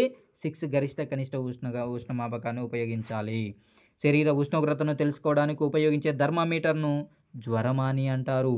జ్వరమానిలో స్కేల్స్ 2 రకాలు. సెల్సియస్ స్కేల్ 35 డిగ్రీల సెల్సియస్ నుంచి 45 డిగ్రీల సెల్సియస్ వరకు ఉంటుంది. సెల్సియస్ స్కేల్లో ఎంత అంట స్కేల్? దాని మెజర్ వచ్చేసి 35 డిగ్రీల సెల్సియస్ నుంచి 45 డిగ్రీల సెల్సియస్ వరకు ఉండడం జరుగుతుంది. ఫారెన్హీట్ స్కేల్ ఇది 44 డిగ్రీల ఫారెన్హీట్ నుంచి 108 డిగ్రీల ఫారెన్హీట్ వరకు ఉంటుంది. 94 డిగ్రీల ఫారెన్హీట్స్ నుంచి 104 డిగ్రీ ఫారెన్హీట్ వరకు ఫారెన్హీట్ స్కేల్లో ఉంటుంది. సెల్సియస్ స్కేల్లో జర్మనీలో వచ్చే టైప్ ఏంటంటే సెల్సియస్ స్కేల్ ఉంటుంది, ఫారెన్హీట్స్ ఉంటుంది. గుర్తుపెట్టుకోండి ఫ్రెండ్స్. నెక్స్ట్, పసిపిల్లలు, చిన్నపిల్లలు శరీర ఉష్ణోగ్రతను తెలుసుకోవడానికి వాడే థర్మామీటరు థర్మిస్టర్ థర్మామీటర్. అంటే చిన్నపిల్లలకు ఉపయోగపడేటటువంటి థర్మామీటరే థర్మిస్టర్. పాదరసం లేకుండా ఉపయోగించే థర్మామీటర్నే డిజిటల్ థర్మామీటర్ అంటారు. పదార్థాల ఉష్ణోగ్రతను తెలుసుకోవడానికి ప్రయోగశాల థర్మామీటర్ను ఉపయోగిస్తారు. పదార్థాల ఉష్ణోగ్రతను తెలుసుకోవడానికి ఉపయోగించే థర్మామీటరు ప్రయోగశాల థర్మామీటరు. పాదరసం లేకుండా ఉపయోగించే థర్మామీటర్ను డిజిటల్ థర్మామీటర్ అంటారు. పసిపిల్లలు, చిన్నపిల్లలకు ఉపయోగించే థర్మామీటర్ని థర్మిస్టర్ థర్మామీటర్ అంటారు. ఓకే, ఇలా చదివితే బిట్ ఎందుకు మిస్ అయింది ఫ్రెండ్స్? ఖచ్చితంగా నన్ను ఫాలో అవ్వండి. సో, మీకు సంబంధించి ఇంపార్టెంట్ ఎక్కడ నేను ఏం చేశాను, నేను సక్సెస్ కావడానికి గల రీజన్ ఏంటి, సో, ఇవన్నీ మీకు అప్డేట్స్ అనేవి నేను ముందు ముందు ఇవ్వడం జరుగుతుంది ఫ్రెండ్స్. ఎవరైతే మన వీడియోని ఫాలో అవుతున్నారో ఖచ్చితంగా సబ్స్క్రైబ్ చేసుకోండి, లైక్ చేయండి, కామెంట్ చేయండి. మీకు ఏ విధంగా వీడియో ఇంకా ఏ విధంగా మేక్ చేస్తే మీకు ఎట్లా యూజ్‌ఫుల్ అవుతుందనేసి కామెంట్ చేయండి. సో, మీకు తెలిసిన మిత్రులు ఎవరైతే కాంపిటేటివ్‌లో ఉన్నారో, సో, ఎవరైతే టెట్ అండ్ డీఎస్సీ ప్రిపేర్ అవుతున్నారో వాళ్ళకి మన వీడియోని షేర్ చేయండి ఫ్రెండ్స్. మన వీడియోని సో, మనం ఏదైతే పీడిఎఫ్ ఉందో మన నోట్సు, సో, దాన్ని మీకు ఫ్రీగా నేను అందించడం జరుగుతుంది. సో, ఎలాంటి కాస్ట్ అనేది కూడా ఉండదు. మీకు ఫ్రీగా ఆ పీడిఎఫ్ అనేది మీకు అందించడం జరుగుతుంది ఫ్రెండ్స్. నెక్స్ట్ మనం చూసినట్లయితే ఇక్కడ భవిష్యత్తులో వాతావరణంలో జరిగే మార్పుని తెలియజేసే నివేదికనే వెదర్ ఫోర్‌కాస్ట్ అంటారు. ఫోర్‌కాస్ట్ ఇక్కడేందంట భవిష్యత్తులో ఫోర్‌కాస్ట్ ఫ్యూచర్. ఇక్కడ చూడండి ఫ్రెండ్స్ ఫ్యూచర్‌లో ఎఫ్ అనేది ఉంది. ఇక్కడ వెదర్ ఫోర్‌కాస్ట్‌లో ఏముంటుంది? ఎఫ్ అనేది ఉంది. సో, అట్లా గుర్తుపెట్టుకోండి ఫ్రెండ్స్. అంటే ఫోర్‌కాస్ట్ అంటే ఫ్యూచర్‌కి సంబంధించింది. So, okay. నెక్స్ట్ ఇక్కడ గతంలో జరిగే వాతావరణ వివరాలను తెలియజేసే నివేదికనే వెదర్ రిపోర్ట్. ఆల్రెడీ భవిష్యత్ అంటే ఫోర్‌కాస్ట్ ఎఫ్ అని నేర్చుకున్నాం. ఇంక మిగిలింది ఏముంది రిపోర్ట్ అంటే గతంలోకి సంబంధించిందనమాట. ఓకే. నెక్స్ట్ వాతావరణ శాఖ వారు రెయిన్ గేజ్‌ను ఉపయోగించేవారు. వర్షపాతాన్ని కొలుస్తారు. ఈ రెయిన్ గేజ్‌ను ఉపయోగించి ఏం చేస్తారంట? వర్షపాతాన్ని కొలుస్తారంట. ఈ రెయిన్ గేజ్‌నే యూడోమీటర్, పల్వనామీటర్, ఆంత్రోమీటర్ అని కూడా పిలుస్తారు. రెయిన్ గేజ్‌కి గల ఇతర పేర్లను గుర్తించండి. యూడోమీటర్, పల్వనామీటర్, ఆంత్రోమీటర్. నెక్స్ట్ వీచే గాలిని పవనం అంటాం. అనిమోమీటర్ ద్వారా పవన వేగాన్ని దిశను కొలవచ్చనమాట. ఇందాక మనకొక మీటర్ వచ్చింది. ఏంటది? స్పీడోమీటర్. ఏందంట? వాహనాల యొక్క వేగాన్ని తెలియజేయడానికి స్పీడోమీటర్ ఉపయోగిస్తారు. గాలి వేగాన్ని తెలుసుకోవడానికి అనిమోమీటర్‌ను ఉపయోగించడం జరుగుతుంది. పవన వేగం అంటే గాలి వేగం. అదేవిధంగా నెక్స్ట్ గాలిలోని తేమను ఆర్ద్రత అంటారు. ఎండాకాలంలో హైదరాబాద్‌లో కంటే విజయవాడలో ఎక్కువ ఆర్ద్రత ఉంటుంది. ఓకేనా? ఆర్ద్రత. ప్రతి సంవత్సరం ఒక ప్రాంతంలో ఒకే వాతావరణం ఒకే సమయంలో ఒకే విధంగా ఉండడాన్నే ఆ ప్రాంతపు శీతోష్ణ స్థితి అంటారు. సో, ఏందంట ప్రతి సంవత్సరం ఒక ప్రాంతంలో ఒకే వాతావరణంలో ఒకే సమయంలో ఒకే విధంగా ఉండడాన్ని ఆ ప్రాంతపు శీతోష్ణ స్థితి అంటారు. Important point friends. ఇక్కడ టార్చ్ లైట్ ఘటం రసాయన శక్తిని విద్యుత్ శక్తిగా మారుస్తుంది. టార్చ్ లైట్ ఘటం ఏం చేస్తుందంట? రసాయన శక్తిని విద్యుత్ శక్తిగా మార్చడం జరుగుతుంది. నెక్స్ట్ చూసుకున్నట్లయితే ఇక్కడ సంకేతాలు ఉపయోగించి గీసిన వలయాన్నే వలయపటం అంటారు. వలయంలో ఒకటి లేదా అంతకన్నా ఎక్కువ ఘటాలు విద్యుత్ జనకాలుగా ఉంటాయి. వలయంలో విద్యుత్ జనకాలుగా పనిచేసేవేంటి ఈ క్రింది వానిలో అంటే ఘట్టాలన్నమాట ఖచ్చితంగా. ప్రవహిస్తున్న విద్యుత్ వలయపటం. ఈ సంకేతం దేనికి సంబంధించిందంట? ప్రవహిస్తున్న విద్యుత్ వలయ ఘటానికి సంబంధించింది. సో, ఇది ఘటం, bulb, okay, switch. Okay. Next ఇక్కడ చూడండి ఫ్రెండ్స్, విద్యుత్ పరికరం కొన్ని సంకేతాలు ఇవ్వడం జరిగింది. సో, ఇక్కడ విద్యుత్ పరికరం సంకేతాలకు సంబంధించి ఘటం అంటే ఈ విధంగా ఉంటుంది. ఒకటి ప్లస్, మైనస్. విద్యుత్ బల్బు ఇది ఆపి ఉన్న బల్బు. ఒకవేళ ఇట్లా ఉందనుకో అది వెలుగుతున్న బల్బు అనమాట. వేసి ఉన్న స్విచ్ ఇట్లా 2 పాయింట్స్ కూడా జాయిన్ అయ్యి ఉంటాయి. ఆపి ఉన్న స్విచ్ అంటే ఒకటి పైకి ఒకటి కిందకి ఇలా ఉంటుంది. వెలుగుతున్న బల్బు చెప్పాను ఆల్రెడీ. బ్యాటరీ అంటే ఒక ఘటాన్ని ఇంకో ఘటానికి అనుసంధానం చేస్తూ మనం అట్లా ప్లస్ మైనస్ గీస్తే దాన్నే బ్యాటరీ అంటాం. ఫ్యూజ్. ఓకే. సో, ఇలా ఈ షేప్‌లో ఉంటే దాన్ని ఫ్యూజ్. విద్యుత్ వలయాన్ని ఏం చేస్తుందంటే ఇది విద్యుత్ వలయానికి రక్షణ పరికరం అనమాట ఫ్యూజ్ అనేది. సో, ఈ క్రింది వానిలో విద్యుత్ వలయానికి రక్షణగా పనిచేసేది ఏంటి అనంటే ఫ్యూజ్. ఓకే. శ్రేణి వలయం గురించి చర్చిద్దాం ఫ్రెండ్స్. ఇక్కడ శ్రేణి వలయం అంటే ఏందంటే ఇక్కడ ఈ వలయంలో విద్యుత్ ప్రవాహం ఒకే ఒక దారి వెంట ఉంటుంది. అన్ని పరికరాలు ఈ దారిలోనే అమరి ఉంటాయి. వీటిలో ఏ ఒక్క దాన్ని తొలగించిన ఆ వలయం పని చేయదు. అప్పుడు దాన్ని అసంపూర్ణ వలయం అంటారు. అంటే శ్రేణి వలయంలో విద్యుత్ ప్రవాహం అనేది ఒకే దారిలో ఉంటుంది. ఇక్కడ కట్ చేస్తే ఇటు విద్యుత్ అనేది రాదు. సో, ఇక్కడనే ఆగిపోతుందనమాట. ఓకే ఫ్రెండ్స్, ఇలాంటి అనుసంధానాన్నే శ్రేణి వలయం అంటారు. చూడండి ఫ్రెండ్స్, ఇక్కడ చూడండి బ్యాటరీలన్నీ ఒకే దిశలో అనుసంధానం చేయడం జరిగింది. Okay right. నెక్స్ట్ అదేవిధంగా ఇంకోటి సమాంతర వలయం అంటే ఏంటి? ఇక్కడ సమాంతర వలయంలో ఘటాల యొక్క ధన ధ్రువాలు అన్నీ ఒక దగ్గర, రుణ ధ్రువాలన్నీ ఒక దగ్గర అనుసంధానం చేయడం జరుగుతుంది. సమాంతర వలయంలో ఇక్కడ మనం చూసుకున్నట్లయితే సో, బ్యాటరీ ఎలా ఉంటుందని చెప్పాం కదా. సో, ఇక్కడ చూడండి 1 మినిట్. సో, ఇలా ఉంటుంది కదా. సో, ఇక్కడ ఇట్లా ఉంటుందనుకోండి. సో, ఇక్కడ ఈ ప్లస్ అన్నీ గూడా ఒక దగ్గర అనుసంధానం అయితాయి. ఈ మైనస్‌లన్నీ గూడా ఒక దగ్గర అనుసంధానం అయితాయన్నమాట. సో, ఇలాంటి అనుసంధానమే సమాంతర వలయానికి ఎగ్జాంపుల్. సో, ఇక్కడ చూడండి ఫ్రెండ్స్ నెక్స్ట్ వలయంలో ఏ ఒక్కటి తొలగిపోయినా బల్బు వెలుగుతూనే ఉంటుంది. ఇంగో ఇక్కడ ఫిగర్ ఇచ్చాను చూడండి ఫ్రెండ్స్. ఇక్కడ ప్లస్ ధన ధ్రువాలను ఒక దగ్గర, రుణ ధ్రువాలను ఒక దగ్గర అనుసంధానం చేయడం జరుగుతుంది. ఇక్కడ కట్ అయినా గానీ ఈ 2 బల్బులు ఎలుగుతూనే ఉంటాయి. So, no problem. So, okay. Next చూసుకున్నట్లయితే టార్చ్ లైట్‌లో శ్రేణి సంధానం ఉంటుంది. అంటే టార్చ్ లైట్‌లో ఉండేదేంటి? శ్రేణి సంధానం. అంటే ఒకే విధంగా విద్యుత్తు ప్రవహించడం జరుగుతుంది. వివాహాలు, పండుగలు మొదలైన శుభకార్యాలలో విద్యుత్ బల్బును శ్రేణి సంధానంలోనే కలుపుతారు. పెద్ద పెద్ద ఫంక్షన్లు, వివాహాలు, పండుగలు వీటికి సంబంధించినటువంటి డెకరేషన్స్ చేయడం జరుగుతుంది కదా! డెకరేటింగ్ లైట్‌లలో శ్రేణి సంధానం అనేది ఉండడం జరుగుతుందనమాట. అందుకే మీరు అబ్జర్వ్ చేయొచ్చు ఫ్రెండ్స్ డెకరేషన్ లైట్‌లలో ఒక వరుసలో కరెంట్ అంటే అక్కడ కట్ అయిన ఒక బల్బు ఎగిరిపోయిందంటే మిగతా బల్బులన్నీ ఎలగవనమాట. సో, అలాంటి అనుసంధానమే వచ్చేసి ఏంటంటే శ్రేణి సంధానం అనేది. మన ఇళ్లల్లో అమర్చే విధానం సమాంతర సంధానం. అందుకే ఒక రూమ్‌లో లైట్ ఆరిపోయినా గానీ ఇంకో రూమ్‌లో ఎలగడానికి అవకాశం ఉంటుందనమాట. సో, అందుకే మన ఇళ్లల్లో అమర్చే విధానమే సమాంతర సంధానం. శ్రేణిలో కలిపినప్పుడు బల్బు కాంతివంతంగా వెలుగుతుంది. కాంతివంతంగా వెలగాలంటే శ్రేణి సంధానం చేయాలనమాట. వలయంలో విద్యుత్ ఫిలమెంట్ గుండా ప్రవహిస్తుంది. విద్యుత్ దేని గుండా ప్రవహిస్తుందంటే ఫిలమెంట్ గుండా ప్రవహిస్తుంది వలయంలో. నెక్స్ట్ సో, అదేవిధంగా అప్పుడది వెలుగుతుంది. వెలుతురునిస్తుందనమాట. Electric cooker very important. Electric cooker, electric heater, electric ఇస్త్రీ పెట్టెల్లో నిక్రోమ్ ఎందుకు ఇంతగా గుచ్చి చెప్తున్నానంటే అర్థం చేసుకోండి ఫ్రెండ్స్. ఈ వర్డ్‌ని మీరు ఖచ్చితంగా గుర్తుపెట్టుకోవాలి. నిక్రోమ్‌తో చేసిన తీగ చుట్టను ఫిలమెంట్‌గా ఉపయోగిస్తారు. Electric cooker, electric heater, electric ఇస్త్రీ పెట్టెల్లో ఉపయోగించేటటువంటి ఫిలమెంట్ ఏంటంటే నిక్రోమ్‌తో చేసిన తీగ. ఫిలమెంట్ విడుదల చేసే ఉష్ణం, దాన్ని తయారు చేసిన పదార్థం, తీగ పొడవు, మందం అన్న వాటి మీద ఆధారపడి ఉంటుంది. ఫిలమెంట్ అంట విడుదల చేసేటటువంటి ఉష్ణం అనేది ఎంత ఉష్ణం విడుదల చేస్తుంది అని తెలుసుకోవాలంటే మనం అది తయారు చేసిన పదార్థము, తీగ పొడవు, దాని యొక్క మందం, తీగ పొడవు ఓకే తయారు చేసిన పదార్థం పైన ఆధారపడి ఉంటుంది. ఓకే. నెక్స్ట్ విద్యుత్ బల్బులలో ఉండే ఫిలమెంట్ ఎక్కువ ఉష్ణోగ్రత వరకు వేడెక్కి వెలుతురునివ్వడం ప్రారంభిస్తుంది. Okay friends. నెక్స్ట్ చూసుకున్నట్లయితే విద్యుత్ దుర్వినియోగాన్ని తగ్గించడానికి ఫ్లోరసెంట్ బల్బును ఉపయోగిస్తారు. CFL compact fluorescent lamp. Okay.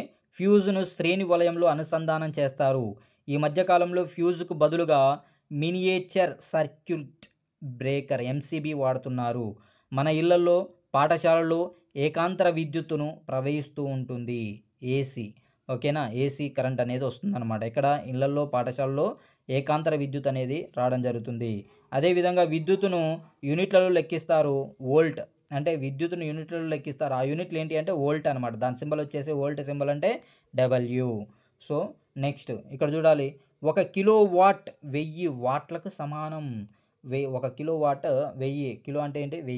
అక్కడ మనం ఏం చేయాల్సిన అవసరం లేదు. నెక్స్ట్ మైకల్ ఫారడే ఏం చెప్తున్నాడంటే ఇతను ఒక తీగ చుట్టలో అయస్కాంతాన్ని ఉంచి అటు ఇటు కదిలించినప్పుడు దానిలో విద్యుత్ ప్రవాహం ఏర్పడుతుందని గుర్తించి 1831 సంవత్సరంలో విద్యుత్ డైనమో మరియు ట్రాన్స్ఫార్మర్ కనుగొన్నాడు. విద్యుత్ డైనమోను, ట్రాన్స్ఫార్మర్ను కనుగొన్నది ఎవరంటే మైకల్ ఫారడే. ఎట్లా? ఒక తీగ చుట్టలో అయస్కాంతాన్ని ఉంచి అటు ఇటు కదిలించినప్పుడు దానిలో విద్యుత్ ప్రవాహం అనేది ఏర్పడిందనమాట. సో, దానివల్ల ఆయన విద్యుత్ డైనమోను, ట్రాన్స్ఫార్మర్ను కనుగొనడం జరిగింది. నెక్స్ట్ వీచే గాలిని పవనం అంటాం. వేడి గాలిని చల్లని గాలి కంటే తేలికగా ఉంటుంది. వేడి గాలి చల్లని గాలి కంటే తేలికగా ఇట్లాంటి పాయింట్స్ ఇస్తాడు కనిపించేయడానికి. ఈ క్రింది వన్లో సరైనది ఏది గుర్తించండి, సరికానిది ఏది గుర్తించండి అని ఇట్లాంటి 4 పాయింట్లు ఇస్తే వచ్చింది గొర్రె. సో, అందుకే చాలా జాగ్రత్తగా చదవండి ఫ్రెండ్స్. సో, వేడి గాలి చల్లని గాలి కంటే తేలికగా ఉంటుంది. గాలి అధిక పీడనం నుంచి అల్పపీడనం వైపు వస్తుంది. గాలిని వేడి చేయడం వల్ల వ్యాకోచం చెంది ఎక్కువ ప్రదేశాన్ని ఆక్రమిస్తుంది. ఏదైనా ఒక వస్తువు ఎక్కువ ప్రదేశాన్ని ఆక్రమిస్తే దాని సాంద్రత తగ్గుతుంది. గాలి వేడెక్కి పైకి పోయినప్పుడు ఆ ప్రదేశ పీడనం తగ్గుతుంది. ఓకే. నెక్స్ట్ ఇక్కడ నేల నీటి కన్నా తొందరగా వేడెక్కుతుంది. రాత్రి సమయంలో భూమి మీద గాలి సముద్రం వైపు, అలాగే పగటి సమయంలో సముద్రంపై గాలి భూమి వైపు వీస్తుంది. సో, ఋతుపవనాలు జూన్ నుంచి సెప్టెంబర్ నెలల మధ్య కాలాల్లో ఏర్పడుతుంది. మీ భూమి మీద వీచే పెనుగాలులనే తుఫాను అంటారు. అంటే భూమి మీద వీచేటటువంటి పెద్ద పెద్ద గాలుల్ని ఏమనాలి? తుఫాను అంటారు. దీనికి హరికేన్లు, టైఫూన్లు అనే పేర్లున్నాయి. తుఫాన్లకు గల మరి ఒక పేర్లేంటి? హరికేన్లు, టైఫూన్లు. సో నెక్స్ట్ చూడండి ఫ్రెండ్స్, ఇక్కడ వేడెక్కి పైకి వెళ్ళిన గాలి చల్లబడగానే గాలిలోని నీటి ఆవిరి మేఘాలుగా మారుతుంది. మన దేశంలో సాధారణంగా మే నుంచి జూన్ వరకు, అక్టోబర్ నుంచి నవంబర్ నెలల్లో తుఫాన్లు వస్తాయి. ఓకే. నెక్స్ట్, బంగాళాఖాతంలో ఎక్కువగా తుఫాన్లు ఏర్పడతాయి. గాలి వేగాన్ని కొలవడాన్ని అనిమోమీటర్ అంటామని మనం ఆల్రెడీ నేర్చుకున్నాం. పవన వేగాన్ని అనిమోమీటర్ అని కొలుస్తామని. నెక్స్ట్ చూసుకున్నట్లయితే నెక్స్ట్ ఓకే. రైట్. ఇక్కడ కాంతి, పవనం. కాంతి కిరణాలు రుజుమార్గంలో, సరళరేఖ మార్గంలో ప్రయాణిస్తాయి. ఏదైనా ఒక వస్తువుపై కాంతి పతనమై తిరిగి పరావర్తనం చెందిన మన కంటికి చేరడం ద్వారా ఆ వస్తువు మనకు కనిపిస్తుంది. ఇక్కడ మీకు అర్థమయ్యేటట్టు ఫిగర్ కూడా ఇచ్చాను చూడండి ఫ్రెండ్స్. కాంతి ఈ విధంగా పతనం చెంది పరావర్తనం అనేది ఎలా వస్తుందో. Angle I, angle R. Angle I అంటే పతన కోణం, యాంగిల్ ఆర్ అంటే పరావర్తన కోణం. సో ఇక్కడ చూడండి ఫ్రెండ్స్, పతన కిరణం, పరావర్తన కిరణం, లంబం 3 ఒకే తలంలో ఉన్నప్పుడే మనం ఎదుట ఉన్న వస్తువుల ప్రతిబింబాలు కనిపిస్తాయి. మనకి వస్తువు యొక్క ప్రతిబింబం కనపడాలంటే పతన కోణం, పరావర్తన కిరణం, లంబం ఈ 3 కూడా ఎలా ఉండాలంట? ఒకే తలంలో ఉండాలి. అప్పుడైతేనే మనకు కనిపిస్తాయి అన్నమాట. పెరిస్కోప్లో ఇదే సూత్రం పనిచేస్తుంది. పెరిస్కోప్లో పనిచేసే సూత్రం ఏంటంటే పతన కిరణం, పరావర్తన కిరణం, ఇక్కడ ఉన్నటువంటి లంబం 3 కూడా ఒకే తలంలో ఉంటాయి. ఓకే. అద్దంలో కుడి ఎడమలు తారుమారవుతాయి. దీన్నే పార్శ్వ విలోమం అంటారు. అద్దంలో కుడి ఎడమలు తారుమారవడాన్ని పార్శ్వ విలోమం అంటారు. నెక్స్ట్ చూసుకున్నట్లయితే అద్దంలో వస్తువు పరిమాణం, ప్రతిబింబ పరిమాణం సమానంగా ఉంటుంది. ఎస్, వస్తువు పరిమాణం, ప్రతిబింబ పరిమాణం సమానంగా ఉంటుంది. ఈ క్రింది వల్ల సరైన వాక్యం గుర్తించండి అని ఇందాక చెప్పాను కదా. అద్దంలో వస్తువు పరిమాణం, ప్రతిబింబ పరిమాణం సమానంగా ఉండవు. ఇదేంటిది? రాంగ్ ఆన్సర్, అంటే సరికానిదన్నమాట. సరైనది ఏంటి? వస్తువు పరిమాణం, ప్రతిబింబ పరిమాణం 2 కూడా సమానంగా ఉంటాయి. గరిటె గుంట భాగం పుటాకార దర్పణంగా, గరిటె ఉబ్బెత్తు భాగం కుంభాకార దర్పణంలా పనిచేస్తుంది. గరిటె ఉన్నట్లయితే దాంట్లో గుంట భాగం ఉంటుంది కదా, అది పుటాకార దర్పణంగా పనిచేస్తుంది. గంట ఉబ్బెత్తు భాగం ఉంటుంది కదా, అది కుంభాకార దర్పణంగా పనిచేస్తుంది. దర్పణంలో పుటాకార తలం పరావర్తన తలంగా ఉపయోగపడితే దాన్ని పుటాకార దర్పణం అంటారు. దర్పణంలో అంటే ఉబ్బెత్తు లోపల గుంట భాగం ఉంటుంది కదా, పుటాకార తలం, అది పరావర్తన తలంగా ఉపయోగిస్తే దాన్ని ఏమనాలి? పుటాకార దర్పణం అనాలి. ఇంక చూడండి, ఇది లోపల ఆల్రెడీ మీకు ఇక్కడ ఫిగర్ కూడా ఇచ్చాను. దర్పణంలో కుంభాకార తలం పరావర్తన తలంగా ఉపయోగపడితే దాన్నే కుంభాకార దర్పణం అనాలి. కుంభాకార తలం పరావర్తన తలంగా ఉపయోగపడితే దాన్ని కుంభాకార దర్పణం అంటారు. పుటాకార తలం పరావర్తనంగా ఉపయోగపడితే దాన్ని పుటాకార దర్పణం అంటారు. రైట్. నెక్స్ట్, తెరపై పట్టగలిగిన ప్రతిబింబాన్ని నిజ ప్రతిబింబం అంటారు. తెరపై పట్టడానికి వీలు కాక దర్పణంలో మాత్రమే చూడగలిగితే ప్రతిబింబాన్ని మిథ్యా ప్రతిబింబం అంటారు. మిథ్య అంటే మనకు కనపడదు, అందుకే దాన్ని మిథ్యా ప్రతిబింబం అంటారు. టార్చ్ లైట్ మరియు వాహనాల హెడ్ లైట్లలో పుటాకార దర్పణం ఉంటుంది. పుటాకార అంటే టార్చ్ లైట్లో అండ్ హెడ్ లైట్లలో ఉండేది దర్పణం ఏంటి? పుటాకార దర్పణం. దంత వైద్యులు పుటాకార దర్పణాన్ని వాడతారు. దంత వైద్యులు ఏ దర్పణాన్ని వాడతారంట? పుటాకార దర్పణం. అంటే ఇప్పుడు టార్చ్ లైటు అండ్ వాహనాల హెడ్ లైట్లు అంటే దంత వైద్యులలో ఉపయోగించేటటువంటి దర్పణం కూడా ఏంటి? పుటాకార దర్పణం. నెక్స్ట్, క్రమపరావర్తనం చూడండి. ఇక్కడ నునుపైన తలాలపై పడిన కాంతి క్రమమైన రీతిలో పరావర్తనం చెందుతుంది. దీన్నే క్రమపరావర్తనం అంటారు. దీనివల్ల ప్రతిబింబాలు ఏర్పడతాయి. చూడండి, ఫర్ ఎగ్జాంపుల్, ఒక కాంతి కిరణం ఈ విధంగా పతనమైనప్పుడు క్రమతలం పైన, సో అది ఎంత డిగ్రీస్ తోటి పతనమైందో అంతే డిగ్రీస్ తోటి పరావర్తనం చెందుతుంది. సో కరెక్ట్ యాంగిల్ అనేది ఉండడం జరుగుతుంది అనమాట. క్రమరహిత పరావర్తనం చూసినట్లయితే గరుకు తలాలపై పడిన కాంతి క్రమమైన రీతిలో పరావర్తనం చెందదు. దీన్ని క్రమరహిత పరావర్తనం అంటారు. దీనివల్ల ప్రతిబింబాలు స్పష్టంగా ఏర్పడవు, అసలు ప్రతిబింబాలే ఏర్పడకపోవచ్చు. సో ఇది మీన్స్ చూడండి ఫ్రెండ్స్, గరుకు తలం పైన ఒక కిరణం పతనమైనప్పుడు దాని పరావర్తనం ఎటు వెళ్తుందో కూడా తెలియదు అనమాట. సో అంత అలా ఉంటుంది. ఓకే. పతన కోణం, పరావర్తన కోణం సమానం, 2 సమానంగా ఉంటాయి అన్నమాట. సో ఇక్కడ చూడండి ఫ్రెండ్స్, సమతల దర్పణంలో వస్తువుకు ఒక ప్రతిబింబం మాత్రమే ఏర్పడుతుంది. ఎక్కువ ప్రతిబింబాలు కావాలంటే 2 దర్పణాలను కొంత కోణంలో అమర్చాలి. 2 సమతల దర్పణాల మధ్య కోణం తగ్గిస్తున్న కొలది వాటి మధ్య గల వస్తు ప్రతిబింబాల సంఖ్య పెరుగుతుంది. Very very important point. So ఈ క్రింది వాటిలో సరైన వాక్యాన్ని గుర్తించండి అనేటటువంటి క్వశ్చన్లో ఇది ఇచ్చే అవకాశం ఉంటుంది. అంటే 2 సమతల దర్పణాల మధ్య కోణం తగ్గిస్తున్న కొద్దీ ఏమవుతుంది? మనకి ప్రతిబింబాల సంఖ్య అనేది పెరుగుతుంది. రియల్ వ్యూ మిర్రర్, కుంభాకార దర్పణంలో వస్తు ప్రతిబింబాలు చిన్నదిగా కనిపిస్తుంది. పుటాకార దర్పణంలో వస్తు ప్రతిబింబాలు ఏమైతాయి, పెద్దగా కనిపిస్తుంది. ఈ పుటాకార దర్పణం అందుకే డాక్టర్లు ఉపయోగిస్తారు, దంత వైద్యులు, అదేవిధంగా టార్చ్ లైట్లలో, ఇంకా వాహనాల హెడ్లైట్లలో కూడా ఉపయోగించడం జరుగుతుంది. ఇక్కడ మనం మొక్కలలో పోషణ అనేటటువంటి టాపిక్ అనేది చూద్దాం ఫ్రెండ్స్. ఇక్కడ చూడండి, మొక్కలు నేల నుంచి గ్రహించిన వాటిని ఆధారంగానే ఆహారాన్ని ఉత్పత్తి చేస్తాయి అని అరిస్టాటిల్ మొదటగా చెప్పడం జరిగింది.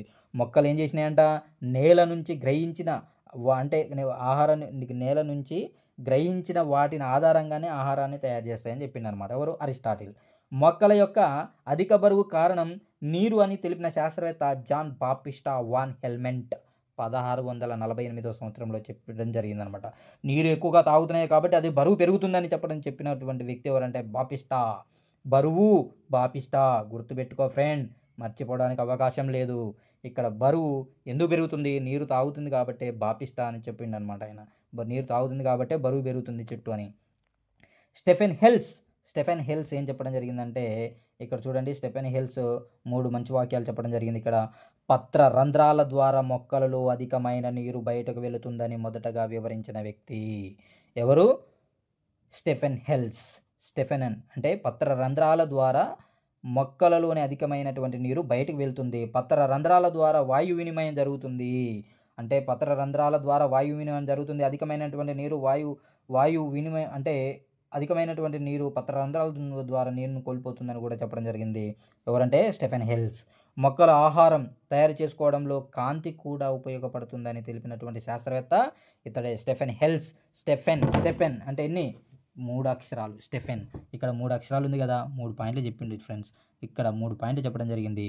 అధికమైన నీరు కోల్పోతుంది, పత్ర రంధ్రాల ద్వారా వాయు వినిమయం జరుగుతుంది, అదేవిధంగా కాంతిని కూడా ఉపయోగించుకొని ఆహారాన్ని తయారు చేసుకుంటుంది మొక్క అని చెప్పడం జరిగింది. రైట్. నెక్స్ట్ ఫ్రిస్లీ. ఓకే, ఫ్రిస్లీ ఇతను కూడా ఇంపార్టెంట్. చూడండి ఫ్రెండ్స్, ఇక్కడ మనం చూసుకున్నట్లయితే ఫ్రిస్లీ గురించి ఒకసారి గాలి పీల్చే విషయంలో జంతువులు అనుసరించే విధానానికి విరుద్ధంగా మొక్కలు నిర్వహిస్తున్నాయి ప్రయోగపూర్వకంగా నిరూపించాడు. మొక్కలు ఒక రకంగా గాలి పీలుస్తున్నాయి, జంతువులు ఒక రకంగా గాలి పీలుస్తున్నాయని వివరించినటువంటి శాస్త్రవేత్త ప్రిస్లే. జంతువులు గాలిని కలుషితం చేస్తే మొక్కలు గాలిని శుద్ధి చేస్తాయని తెలిపాడు. జంతువులు ఆక్సిజన్ను పీల్చుకొని కార్బన్ డైఆక్సైడ్ విడుదల చేసి గాలిని కలుషితం చేస్తున్నాయి. మొక్కలు ఏం చేస్తున్నాయంటే కార్బన్ డైఆక్సైడ్ని పీల్చుకొని ఆక్సిజన్ని విడుదల చేసి ఏం చేస్తున్నాయి, గాలిని శుద్ధి చేస్తున్నాయని చెప్పడం జరిగిందనమాట. ఎవరు, ఫ్రిస్లే. ఇంజన్ హౌస్ మొక్కలలోని ఆకుపచ్చటి భాగాలకు సూర్యకాంతి సోకినప్పుడు మాత్రమే గాలి శుద్ధి చేస్తాయని నిరూపించాడు. ఆకుపచ్చటి భాగాలకు సూర్యకాంతి సోకినప్పుడు మాత్రమే గాలి శుద్ధి చేస్తాయని నిరూపించినటువంటి వ్యక్తి ఎవరంటే ఇంజన్ గుర్తుపెట్టుకోండి అక్కడ. Okay, right. నెక్స్ట్ చూడండి ఫ్రెండ్స్, ఇక్కడ నెక్స్ట్ ఆకుపచ్చని మొక్కలు కాంతి సమక్షంలో కార్బన్ డైఆక్సైడ్ని, వాటర్ని ఉపయోగించుకొని గ్లూకోజు, పిండి పదార్థాలను, ఇతర ఆహార పదార్థాలను తయారు చేస్తాయి. ఈ విధానాన్నే కిరణజన్య సంయోగ క్రియ అంటారు. 6CO2 12H2O కాంతి, పత్రహరితం అండ్ ఇక్కడ గ్లూకోజు, ఆక్సిజన్ రిలీజ్ అవుతుంది. ఈ ఈక్వేషన్ కూడా గుర్తుపెట్టుకోండి ఫ్రెండ్స్. ఇక్కడ కిరణజన్య సంయోగ క్రియ జరగడానికి మొక్కలలో ఆకుపచ్చటి పదార్థం తప్పనిసరి అవసరం. ఈ పదార్థంలో క్లోరోఫిల్ ఉంటుంది. అంటే మొక్కలు ఆహారాన్ని తయారు చేసుకోవాలంటే ఖచ్చితంగా ఆకుపచ్చని పదార్థం అనేది అవసరం. ఈ ఆకుపచ్చని పదార్థంలో క్లోరోఫిల్ అనేటటువంటిది ఉంటుంది. రైట్. నెక్స్ట్ ఇక్కడ చూడండి, మొక్కలను భద్రపరచడాన్ని హెర్బేరియం అంటారు. నత్రజని, పొటాషియం, భాస్వరం ముఖ్యమైనటువంటి పోషకాలు ఏంటి, ఇక్కడ నత్రజని, పొటాషియం, భాస్వరస్ పోషకాలు అనమాట. బంగారు తీగ మొక్కలలో ఆకుపచ్చ పదార్థం క్లోరోఫిల్ కానీ ఆకులు కానీ ఉండవు. అంటే ఇక్కడ ఏమంటుందంటే, ఇక్కడ బంగారు తీగ మొక్కలు ఆకుపచ్చటి పదార్థం క్లోరోఫిల్ కానీ ఆకులు కానీ ఉండవు. ఓకేనా. సో పరాన్నజీవి మొక్కలకు ఆహారాన్ని ఇతర మొక్కల నుంచి గ్రహించడానికి కొన్ని ప్రత్యేకమైన వేళ్ళు ఉంటాయి. వీటిని ఆస్టోరియా అంటారు. పరాన్నజీవి అంటే ఇతర జీవులపైన ఆధారపడేటటువంటి జీవులనే పరాన్నజీవులు అంటారు. So okay. నెక్స్ట్ నత్రజని తక్కువగా ఉన్న నేలలో కీటకాహార మొక్కలు పెరుగుతాయి. ఇవి కీటకాల నుంచి నత్రజని సంబంధ పదార్థాలను గ్రహిస్తాయి. ఇవి ఆకుపచ్చగా ఉంటాయి కాబట్టి ఇవి ఆహారాన్ని స్వయంగా తయారు చేసుకుంటాయి. కీటకాహార మొక్కలకు ఉదాహరణ చూసినట్లయితే ఇక్కడ డ్రెస్సీరా అండ్ యూట్రిక్లేరియా, వీనస్ ప్లైట్రాప్. ఓకే. ప్లైట్రాప్, డ్రసీరియా, యుట్రిక్లేరియా, వీనస్ ప్లైట్రాప్ మొదలైనటువంటి కీటకాహార మొక్కలు. వీటిని మాంసాహార మొక్కలని కూడా అనడం జరుగుతుంది. Okay friends. నెక్స్ట్ ఇక్కడ శైవలాలు, శిలీంధ్రాలు కలిసి సమూహాలుగా సహజీవనం చేస్తాయి. ఈ సందర్భాన్ని లైకెన్ అంటారు. లైకెన్లు ఏం చేస్తాయంటే శైవలాలు, శిలీంధ్రాలు 2 కలిసి జీవించడం జరుగుతుంది. సో సమతుల పరాన్నజీవికి ఇవి ఉదాహరణ. సమతుల పరాన్నజీవికి ఉదాహరణ ఎగ్జాంపుల్ ఏంటంటే లైకెన్. పూతికాహారులు అంటే ఇవి శిలీంధ్రాలన్నమాట. కుళ్ళిన పదార్థాలపైన పెరుగుతాయి. ఆకుపచ్చని మొక్కల్లో లెంటిసిల్ కాండం మీద ఉంటాయి. ఆకుపచ్చని మొక్కల్లో లెంటిసిల్స్ అంట కాండం మీద ఉండేటటువంటి సెల్స్‌ని ఏమనాలి? లెంటిసిల్స్ అంటారు. నెక్స్ట్ జీవులలో శ్వాసక్రియ ఏ విధంగా ఉంది? సో గాలి లోపలికి పీల్చి బయటకు వదలడాన్ని శ్వాసించడం అంటారు. గాలి లోపలికి పీల్చడాన్ని ఉచ్ఛ్వాసమని, వెలుపలికి విడవడాన్ని నిశ్వాసమని అంటారు. ఒక నిమిషంలో ఎన్నిసార్లు అయితే గాలిని లోపలికి పీల్చి వెలుపలికి వదిలి పెడతామో దాన్నే శ్వాసక్రియ రేటు అంటారు, లేదా శ్వాస రేటు అనడం జరుగుతుంది. వాన్ హెల్మెంట్ మళ్ళీ ఒక కొటేషన్ ఇవ్వడం జరిగింది ఫ్రెండ్స్. ఇక్కడ చూసినట్లయితే ఇతను మొదటగా గాలిలో ఏముంటుందో తెలుసుకోవడానికి ప్రయత్నించాడు.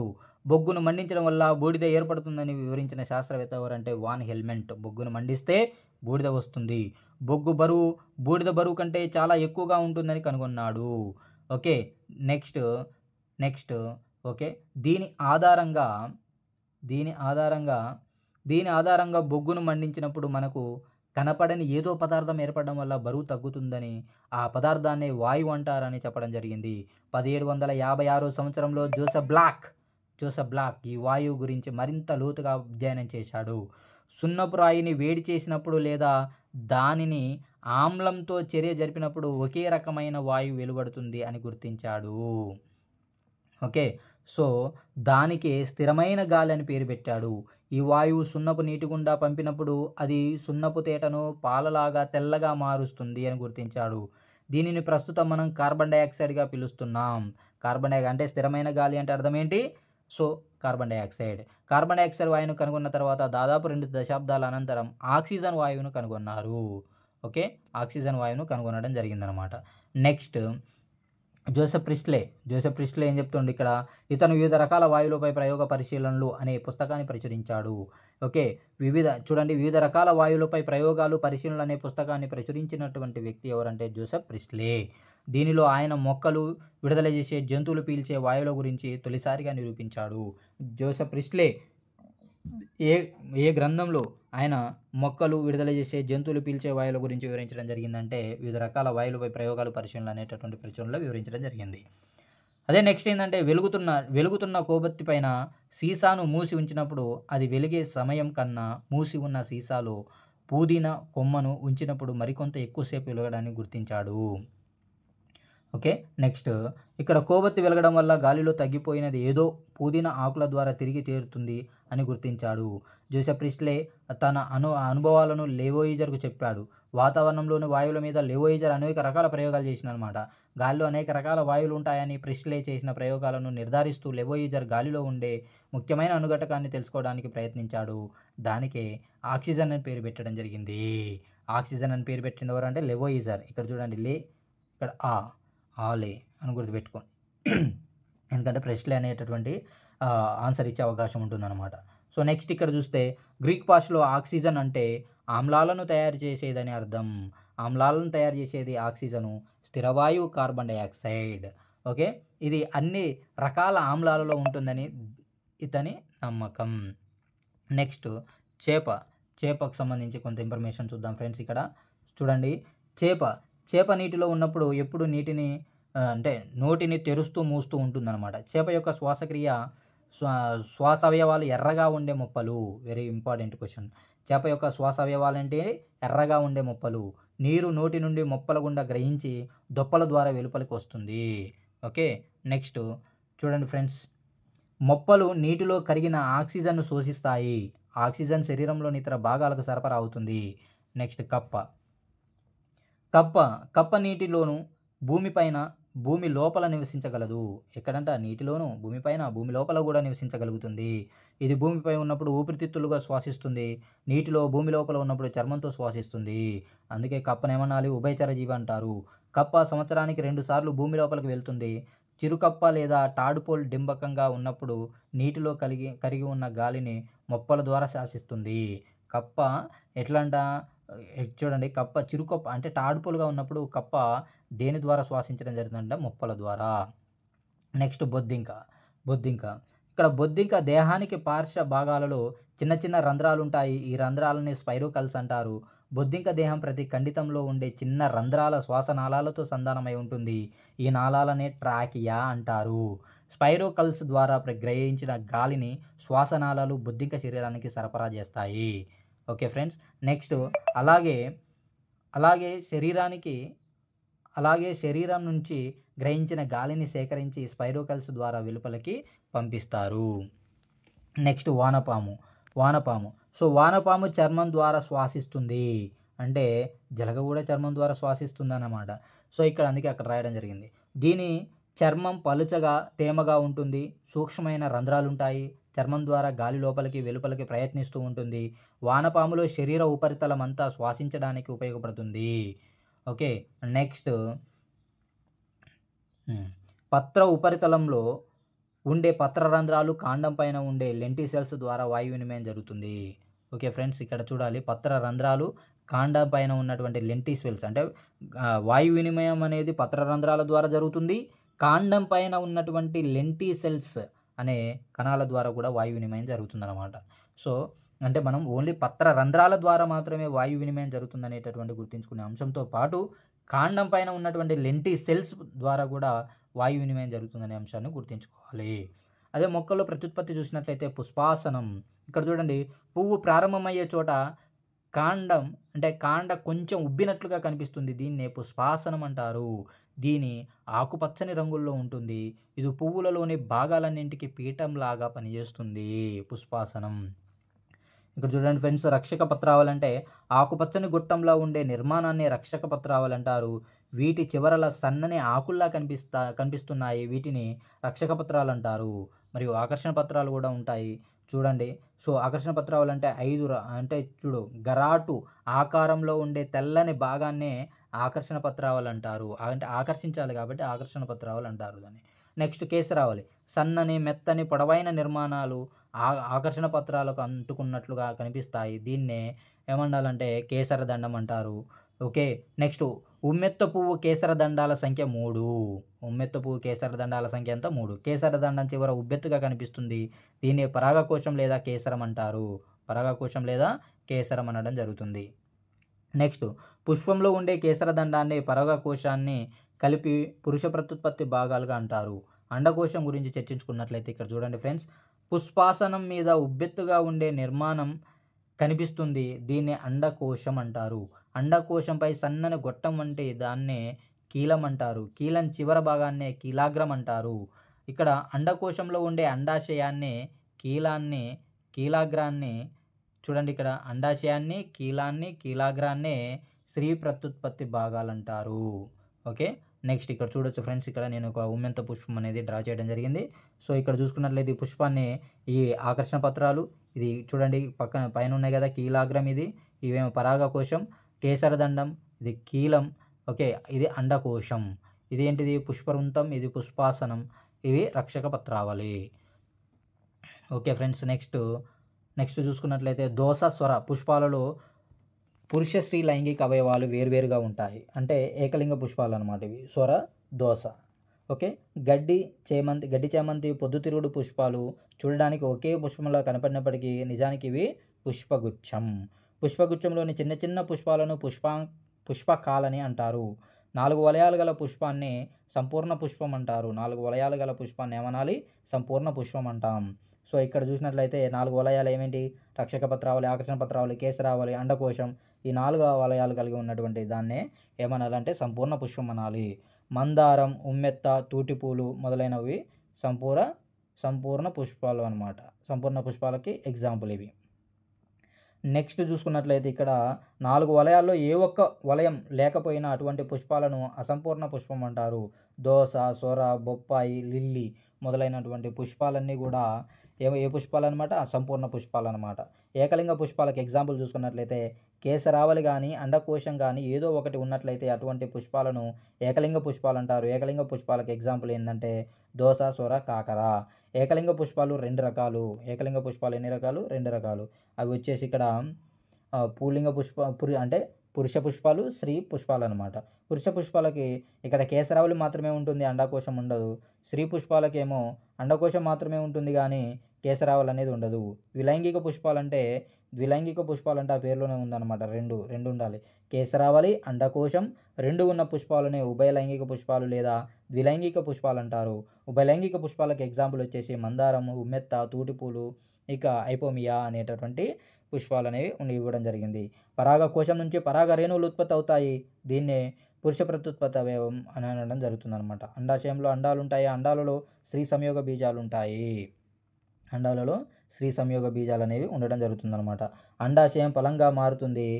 అందులోని అండాలు విత్తనాలుగా మారతాయి. అండాశయం ఫలంగా మారుతుంది. ఇంపార్టెంట్, గుర్తుపెట్టుకోండి ఫ్రెండ్స్, కన్ఫ్యూజ్ కావద్దు. అంటే పొలంలో ఉన్నటువంటి ఏదైతే ఉందో అండం అది ఫలంగా మారుతుంది. ఇదే విధంగా అండాలనేవి విత్తనాలుగా మారతాయి. విత్తనాల నుండి కొత్త మొక్కలు ఉత్పత్తి అవుతాయి. పరాగకోశం నుంచి పరాగ రేణువులు కీలాగ్రాన్ని చేరడాన్నే పరాగ సంపర్కం అంటారు. పరాగకోశం నుంచి పరాగ రేణువులు కీలాగ్రాన్ని చేరడాన్నే పరాగ సంపర్కం అంటారు. ఒక పుష్పంలోని పరాగ రేణువులు అదే పుష్పంలోని కీలాగ్రాన్ని చేరినట్లయితే ఆత్మపరాగ సంపర్కం అంటారు. ఆత్మపరాగ సంపర్కం అనడం జరుగుతుంది. నెక్స్ట్, ఒక పుష్పంలోని పరాగ రేణువులు మరొక పుష్పంలోని కీలాగ్రాన్ని చేరడాన్ని పరపరాగ సంపర్కం అంటారు. పరాగ సంపర్కం జరిగిన పుష్పాలు ఫలాలుగా మారతాయి. పరాగ సంపర్కం జరిగిన తర్వాత పుష్పాలు ఏమైతాయంటే ఫలాలుగా మారతాయి. పరాగ సంపర్కం జరగని పుష్పాలు ఎండిపోతాయి. అక్కడ ఎండిపోయిందంటే ఏంటంటే పరాగ సంపర్కం అనేది జరగలేదన్నమాట. నెక్స్ట్, ఇక్కడ పరాగ రేణువులు కీలాగ్రానికి నీటి ద్వారా, గాలి ద్వారా, జంతువుల ద్వారా, అదే కీటకాల ద్వారా, మనుషుల ద్వారా చేరుతాయి. పరాగ రేణువులు మొలకెత్తేటప్పుడు పరాగ రేణువుల నుంచి పరాగనాళం బయలుదేరుతుంది. పరాగనాళంలోని అంటే పురుష సంయోగ బీజాలు ఉంటాయి. అంటే పరాగనాళం పురుష సంయోగ బీజాలతో అండాశయాన్ని చేరుతుంది. స్త్రీ పురుష సంయోగ బీజాలు కలిసి సంయుక్త బీజం ఏర్పడడాన్ని ఫలదీకరణం అంటారు. నెక్స్ట్, లైంగిక ప్రత్యుత్పత్తి గురించి చర్చించుకుందాం ఫ్రెండ్స్. ఇక్కడ స్త్రీ పురుష సంయోగ బీజాలు కలిసి సంయుక్త బీజం ఏర్పడే విధానాన్ని లైంగిక ప్రత్యుత్పత్తి అంటారు. ఫలదీకరణం తర్వాత అండాలు, విత్తనాలు, అండాశయం ఫలంగా మారతాయి. తెలుసు కదా, అండాశయం అనేది ఫలంగా మారుతుంది, అండాలేం విత్తనాలుగా మారతాయి. సో అదేవిధంగా విత్తనాలు ఏర్పడడానికి లైంగిక ప్రత్యుత్పత్తి అవసరం. మొక్కల్లో లైంగిక ప్రత్యుత్పత్తి ద్వారా స్త్రీ పురుష సంయోగ బీజాల కలయిక వల్ల ఏర్పడిన సంయుక్త బీజం నుంచి కొత్త మొక్కలు ఉత్పత్తి అవుతాయి. ఓకే, అలైంగిక ప్రత్యుత్పత్తి అంటే ఏంటి? సో ఇక్కడ పుష్పాలు కాకుండా ఇతర భాగాల ద్వారా కొత్త మొక్కలను ఉత్పత్తి చేయడాన్నే అలైంగిక ప్రత్యుత్పత్తి అంటారు. విత్తనాలు లేకుండా మొక్కలలో వివిధ రకాల అలైంగిక ప్రత్యుత్పత్తి విధానాలు ఉన్నాయి. అందులో ఫస్ట్ చూసుకున్నట్లయితే శాఖీయ ప్రత్యుత్పత్తి. మొక్క శాఖల భాగాలైనటువంటి వేరు, కాండం, పత్రం నుంచి కొత్త మొక్కలు ఉత్పత్తి కావడాన్ని శాఖీయ ప్రత్యుత్పత్తి అంటారు.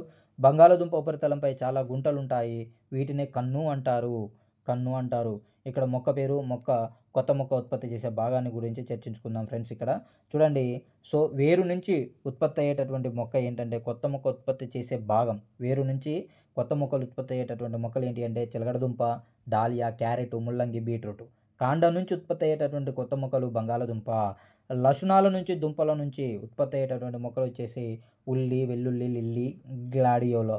ఓకే, నెక్స్ట్ ఆకులోని కోరకాల నుంచి బ్రయోపిల్లం, బిగ్నోనియా. నెక్స్ట్, కాండపు కనుపు నుంచి చెరుకు. అంటే పాకే కాండం నుంచి చూసినట్లయితే పుదీనా, స్ట్రాబెర్రీ, చేమంతి పాకే కాండాలు అన్నమాట. ఇవి ఉత్పత్తి అవుతాయి, కొత్త మొక్కలు ఉత్పత్తి అవ్వడం జరుగుతుంది. నెక్స్ట్, ఈస్ట్ అనే ఒక రకమైన మొక్క లక్షణాల నుంచి బాహ్య నిర్మాణాలు ఉత్పత్తి అయ్యి పెరుగుతుంటాయి. తర్వాత తల్లి మొక్క నుంచి తెగిపోయి సొంత జీవనాన్ని గడుపుతాయి. దీన్నే కొరకీభవనం అంటారు. రొట్టె ముక్కపై ఏర్పడిన బూడిద రంగులో బూజు శిలీంధ్రాన్ని బ్రెడ్ మోల్డ్ అంటారు. బ్రెడ్ మోల్డ్ అనడం జరుగుతుంది. నెక్స్ట్ చూడండి ఫ్రెండ్స్, ఇక్కడ ప్రత్యుత్పత్తి అనేది ఇవ్వడం జరిగింది. ఏ విధంగా ఉంటుంది ప్రత్యుత్పత్తి అంటే? ఇక్కడ లైంగిక ప్రత్యుత్పత్తిలో 2 భాగాలు ఉంటాయి, లైంగిక ప్రత్యుత్పత్తి, అలైంగిక ప్రత్యుత్పత్తి.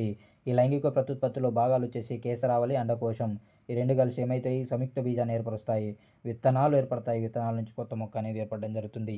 అలైంగిక ప్రత్యుత్పత్తిలో కోరకాల నుంచి, సిద్ధ బీజాల నుంచి, శాఖీయ భాగాల నుంచి అనేది అలైంగిక ప్రత్యుత్పత్తి జరగడం జరుగుతుంది. కోరకాలలో కొత్త మొక్క వస్తుంది. నెక్స్ట్ ఇక్కడ కూడా సిద్ధ బీజాల నుంచి కొత్త మొక్క. ఇక్కడ శాఖీయ భాగాలు ఉంటే ఏంటి? వేరు, కాండం, అదేవిధంగా పత్రాలు అనమాట. వీటి నుంచి కొత్త మొక్కలు అనేవి రావడం జరుగుతుంది. నెక్స్ట్ అలెగ్జాండర్ ఫ్లెమింగ్, ఇతను స్కాటిష్ శాస్త్రవేత్త ఒక రకమైన శిలీంధ్రాన్ని కనుగొన్నాడు. దీనికి పెన్సిలియం అని పేరు పెట్టాడనమాట. దీని నుంచి పెన్సిలిన్ తయారు చేస్తారు. ఇది బ్యాక్టీరియాల ద్వారా కలిగే వ్యాధులను నయం చేయడానికి యాంటీసెప్టిక్గా ఉపయోగపడుతుంది. రెండో ప్రపంచ యుద్ధంలో దీన్ని ఉపయోగించి ఎందరో సైనికులు ప్రాణాలు కోల్పోయారు.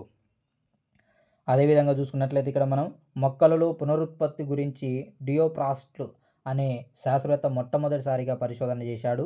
ఇతడు గ్రీక్ తత్వవేత్త అయినటువంటి అరిస్టాటిల్ శిష్యుడు ఎవరు? థియోఫ్రాస్టస్. అదేవిధంగా నెక్స్ట్ జిల్లేడు, డెండాలియా, గడ్డి చామంతి విత్తనాలు గాలి ద్వారా వ్యాప్తి చెందుతాయి. నీటి ద్వారా వ్యాప్తి చెందేది తామర అండ్ కొబ్బరి. ఐరోపా వర్తకులు మన దేశానికి వచ్చినప్పుడు టమాటా అండ్ గోబీ పువ్వు, జామ, పియర్ వాటిని తమతో ఇక్కడికి తెచ్చారు. పేలడం వల్ల విత్తనాల వ్యాప్తి బెండ, ఆవ, బఠానీ, చిక్కుడు అండ్ కనకాంబరం ఇవి పేలడం ద్వారా విత్తనాల వ్యాప్తి అనేది చెందడం జరుగుతుందన్నమాట. ఒక ఆవల మొక్క తన జీవితకాలంలో సుమారు 10,000కు పైగా గింజలను ఉత్పత్తి చేస్తుంది. ఏ మొక్క? ఆవల మొక్క అన్నమాట. సో నెక్స్ట్ ఇక్కడ చూసినట్లయితే నీరు లభించే ప్రాంతం శాతం అన్నమాట. ఇంపార్టెంట్ ఇక్కడ సముద్రాల నుంచి ఎంత? 97%. ధ్రువ ప్రాంతాల్లో మంచు రూపంలో ఉన్నది ఎంత? 2%. భూగర్భ జలాలు, కొలనులు, సరస్సు, నదుల నీరు 1% అన్నమాట. సో 2005 సంవత్సరం నుంచి ప్రతి సంవత్సరం మనకు మార్చి 22వ తేదీని ప్రపంచ జల దినోత్సవంగా జరుపుకుంటున్నారు. ప్రపంచ జల దినోత్సవంగా జరుపుకోవడం జరుగుతుందన్నమాట మార్చి 22వ తారీఖు. ఓకే. నెక్స్ట్ అదేవిధంగా ఇక్కడ నీరు మనకు ప్రాణాధారం అనే కార్యక్రమాన్ని నిర్వహించడానికి గాను 2005-2015 మధ్య కాలాన్ని అంతర్జాతీయ దశాబ్దంగా కాలాన్ని ఏమని పిలుస్తారు? అంతర్జాతీయ దశాబ్దంగా ప్రకటించారు. అంతర్జాతీయ దశాబ్దం నీటికి సంబంధించి ఎప్పుడు 2005 నుంచి 2015 అనమాట. కాలుష్యమైన నీటిలో అకర్బన సంబంధ మలినాలు అయిన నైట్రేట్లు, ఫాస్ఫేట్లు, లోహాలు ఉంటాయి. మరియు కలరా, ఇక్కడ చూసినట్లయితే కలరా, టైఫాయిడ్, విరోచనాలు కలగజేసే సూక్ష్మజీవులు ఉంటాయి. ఓకే. నెక్స్ట్ చూడండి ఫ్రెండ్స్, ఇక్కడ ఏరియేషన్ వల్ల సూక్ష్మజీవులు వ్యర్థ పదార్థాలు అతివేగంగా కుళ్ళే విధంగా చేస్తాయి. ఇది నీటిని శుద్ధి చేసే జైవిక పద్ధతి. క్లోరిన్ కలిపి నీటిని శుద్ధి చేసే పద్ధతి రసాయనిక పద్ధతి అంటారు. కలుషితమైన నీరు త్రాగడం వల్ల విరోచనాలు, మలేరియా, టైఫాయిడ్, కలరా వంటి రోగాలు వస్తాయి. భూమి ఉపరితలం మీద ఉన్న పొరను మట్టి అంటారు. చిన్న చిన్న రాతి ముక్కలు హ్యూమస్ అనే కర్బన సంబంధ పదార్థాలు కలిసి మట్టి ఏర్పడుతుంది. మట్టి అనేది ఎలా ఏర్పడుతుందో అనేది కూడా జరిగింది ఇక్కడ. నెక్స్ట్ బంకమట్టిని ఉపయోగించి ఇక్కడ కుమ్మసార పైన కుండలు తయారు చేస్తారు. మట్టిలో పెద్ద రేణువులు ఉన్నట్లయితే అలాంటి మట్టిని ఇసుక నేలలు అంటారు. మట్టిలో ఎక్కువ మొత్తంలో సన్నటి రేణువులు ఉన్నట్లయితే ఆ మట్టిని బంకమట్టి నేలలు అంటారు. పెద్ద రేణువులు, సన్నటి రేణువులు సమపాలలో ఉన్నట్లయితే ఆ మట్టిని లోమ్ నేలలు అంటారు. లోమ్ నేలలు అనడం జరుగుతుందన్నమాట. అయితే మట్టి కణాల నుంచి నీరు నేలలోనికి చొచ్చుకుపోవడాన్ని పర్కలేషన్ అంటారు. నేలలో సహజంగా ఉండే లవణాలలో కాల్షియం, మెగ్నీషియం, పొటాషియం, క్లోరైడ్లు, సల్ఫేట్లు, కార్బోనేట్లు ముఖ్యమైనవి. ఓకే. నేల క్షితిజాలు, ఇక్కడ నుంచి మాకు డిఎస్సిలో ఒక బిట్ రావడం జరిగింది ఫ్రెండ్స్. ఇక్కడ ఖచ్చితంగా ఈ నేల క్షితిజాలకు సంబంధించినటువంటిది పూర్తి సమాచారాన్ని మీరు నేర్చుకునే ప్రయత్నం చేయండి ఫ్రెండ్స్. సో ఇక్కడ చూడండి, ఇక్కడ ఓ క్షితిజం ఆర్డర్ అడిగిందనమాట. ఆర్డర్ ఇంపార్టెంట్, అందులో కూడా డెప్త్గా ఒక పాయింట్ కూడా అడగడం జరిగింది. ఇది నేలలో సేంద్రియ పదార్థాలలో కూడిన పై పొర. ఓ క్షితిజం అంటే సేంద్రియ పదార్థాల్లో పై పొర, అంటే నేలలోని పై పొర ఏంటిది? ఓ క్షితిజం అనమాట. చెట్ల నుంచి రాలిపడిన ఆకులు నేలను చేరి కుళ్ళిపోతాయి. వీటితో కలిసి ఉన్న మెత్తని నేలను హ్యూమస్ అంటారు. నేల పొర దీనిలో ఏర్పడుతుంది అనమాట. నెక్స్ట్ క్షితిజం వచ్చేసి ఏ క్షితిజం. సో ఓ క్షితిజం తర్వాత ఏంటిది? ఓ తర్వాత ఏ అనమాట. ఓకే. దీన్ని ఉపరితల మృత్తిక అంటారు. ఎస్, ఈ క్వశ్చన్ అడిగింది. ఉపరితల మృత్తిక అని దేని అంటారు? ఏ ఇది చూడండి, ఇక్కడ ఓ క్షితిజం కింద ఈ క్షితిజం పైన ఉంటుంది. ముదురు రంగులో ఉండే ఈ పొరలో విత్తనాలు మొలకెత్తడం, మొక్క వేళ్ళు అభివృద్ధి చెందడం జరుగుతుందన్నమాట. దీనిలో ఖనిజ లవణాలు హ్యూమస్ కలిగి ఉంటాయి. నెక్స్ట్ ఈ క్షితిజం నేలలో దీన్ని ఇంకుడు పొర అంటారు. ఇది నెక్స్ట్ లేత రంగులో ఉంటుంది. ఇది ఏ క్షితిజమునకు దిగువన, బి క్షితిజంకు పైన ఉంటుంది. ఓకే. నెక్స్ట్ ఈ పొర ఇసుక మట్టితో ఏర్పడి ఉంటుంది. ఈ పొర గుండా నీరు ఇంకేటప్పుడు నేలలోని లవణాలు, మట్టి రేణువులు నీటిలో పాటు లోపల పొరలోనికి చేరుతాయన్నమాట. బి క్షితిజం చూడండి. దీన్ని ఉపమృత్తిక అంటారు. ఇంపార్టెంట్. ఈ బీమ్ అంటే ఉపమృత్తిక అని దేన్నంటారంటే బి క్షితిజం అన్నమాట. ఇది ఈ క్షితిజం కింద సి క్షితిజం పైన ఉంటుంది. ఈ పొరలో ఒండ్రుమట్టి, ఇనుము, అల్యూమినియం ఆక్సైడ్, కాల్షియం కార్బోనేట్ వంటి ఖనిజ లవణాలు ఉంటాయి. ఈ లవణాలు నీరు ఇంకేటప్పుడు పై పొరల నుంచి ఈ పొరలోనికి చేరతాయి. నెక్స్ట్ చూడండి ఫ్రెండ్స్, సి క్షితిజం అనమాట. నెక్స్ట్ సి క్షితిజం. దీన్ని రాతి పొర అంటారు. రాతి పొర అని దేని అంటారంటే సి క్షితిజం. ఇది బి క్షితిజం కింద ఆర్ క్షితిజం పైన ఉంటుంది. ఇది పగిలిన రాళ్లతో ఏర్పడుతుంది. మొక్కల వేళ్ళు ఈ పొరలోకి చొచ్చుకొని పోలేవు. దీంట్లో చాలా తక్కువ సేంద్రియ పదార్థాలు ఉంటాయి. ఆర్ క్షితిజం. నెక్స్ట్ ఏంటంట ఆర్ క్షితిజం అనమాట. నెక్స్ట్ ఇది క్రమక్షయం చెందని కఠిన శిలలతో ఏర్పడి ఉంటుంది. ఇది నేలలో అన్నింటికన్నా లోపలి పొర. ఈ పొరలన్నింటినీ కలిపి నేల స్వరూపం అంటారు. నల్ల రేగడి ఏ పంట పండుతుందంటే ఎక్కువ పత్తి, మిరప. ఎర్ర నేల వేరుశెనగ, ఆముదం. ఇసుక నేల జొన్నలు, శనగలు, వరి సంబంధించినటువంటి పంటలు పండడం జరుగుతుందన్నమాట.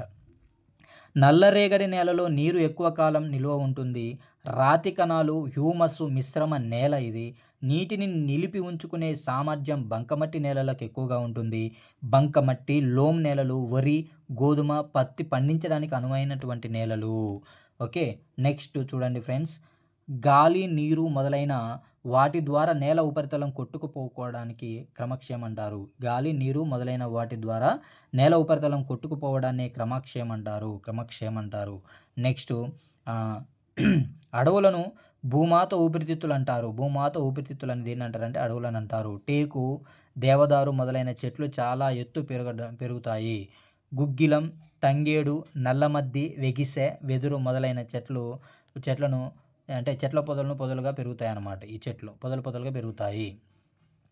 నెక్స్ట్ 1730 సంవత్సరంలో అమృతాదేవి నాయకత్వంలో దాదాపు 350 మంది వైశ్యవులు వాళ్లకు ఎంతో పవిత్రమైన ఖజారీ వృక్షాలను నరికేస్తున్నప్పుడు వాటిని కాపాడడానికి వాటిని కౌలించుకున్నారు. ఈ ఘటన చరిత్రలో చిప్కో ఉద్యమానికి ప్రేరణగా నిలిచింది. ఏ చెట్లంట? ఖజారీ వృక్షాలు అనమాట. ఎవరి నాయకత్వంలో? అమృతాదేవి నాయకత్వంలో. సో ఓకే, తర్వాత కాలంలో సుందర్లాల్ బహుగుణ వంటి ఉద్యమకారులు చిప్కో ఉద్యమాన్ని మరింత ముందుకు తీసుకెళ్లారు. భౌతిక మార్పు అంటే ఏంటంటే పదార్థాల ఆకారంలో, పరిమాణంలో, రంగులో, స్థితిలో మార్పు వస్తే దాన్నే భౌతిక మార్పు అంటారు. ఓకేనా? భౌతిక మార్పు జరిగితే మళ్ళీ తీసుకొని రావచ్చు అనమాట వెనక్కి. సో ఇక్కడ చూడండి, రసాయనిక మార్పు అని దేన్ని అంటారంటే రసాయనిక మార్పు అని ఒక పదార్థం వేరొక పదార్థంతో చర్య జరిపినప్పుడు కొత్త పదార్థం ఏర్పడే మార్పును రసాయనిక మార్పు అంటారు. ఉదాహరణకు ఇనుప వస్తువులు తుప్పుపట్టడం అనమాట. ఇనుప వస్తువులు తుప్పుపట్టడాన్నే రసాయనిక మార్పు అనడం జరుగుతుంది. నెక్స్ట్ చూడండి ఫ్రెండ్స్,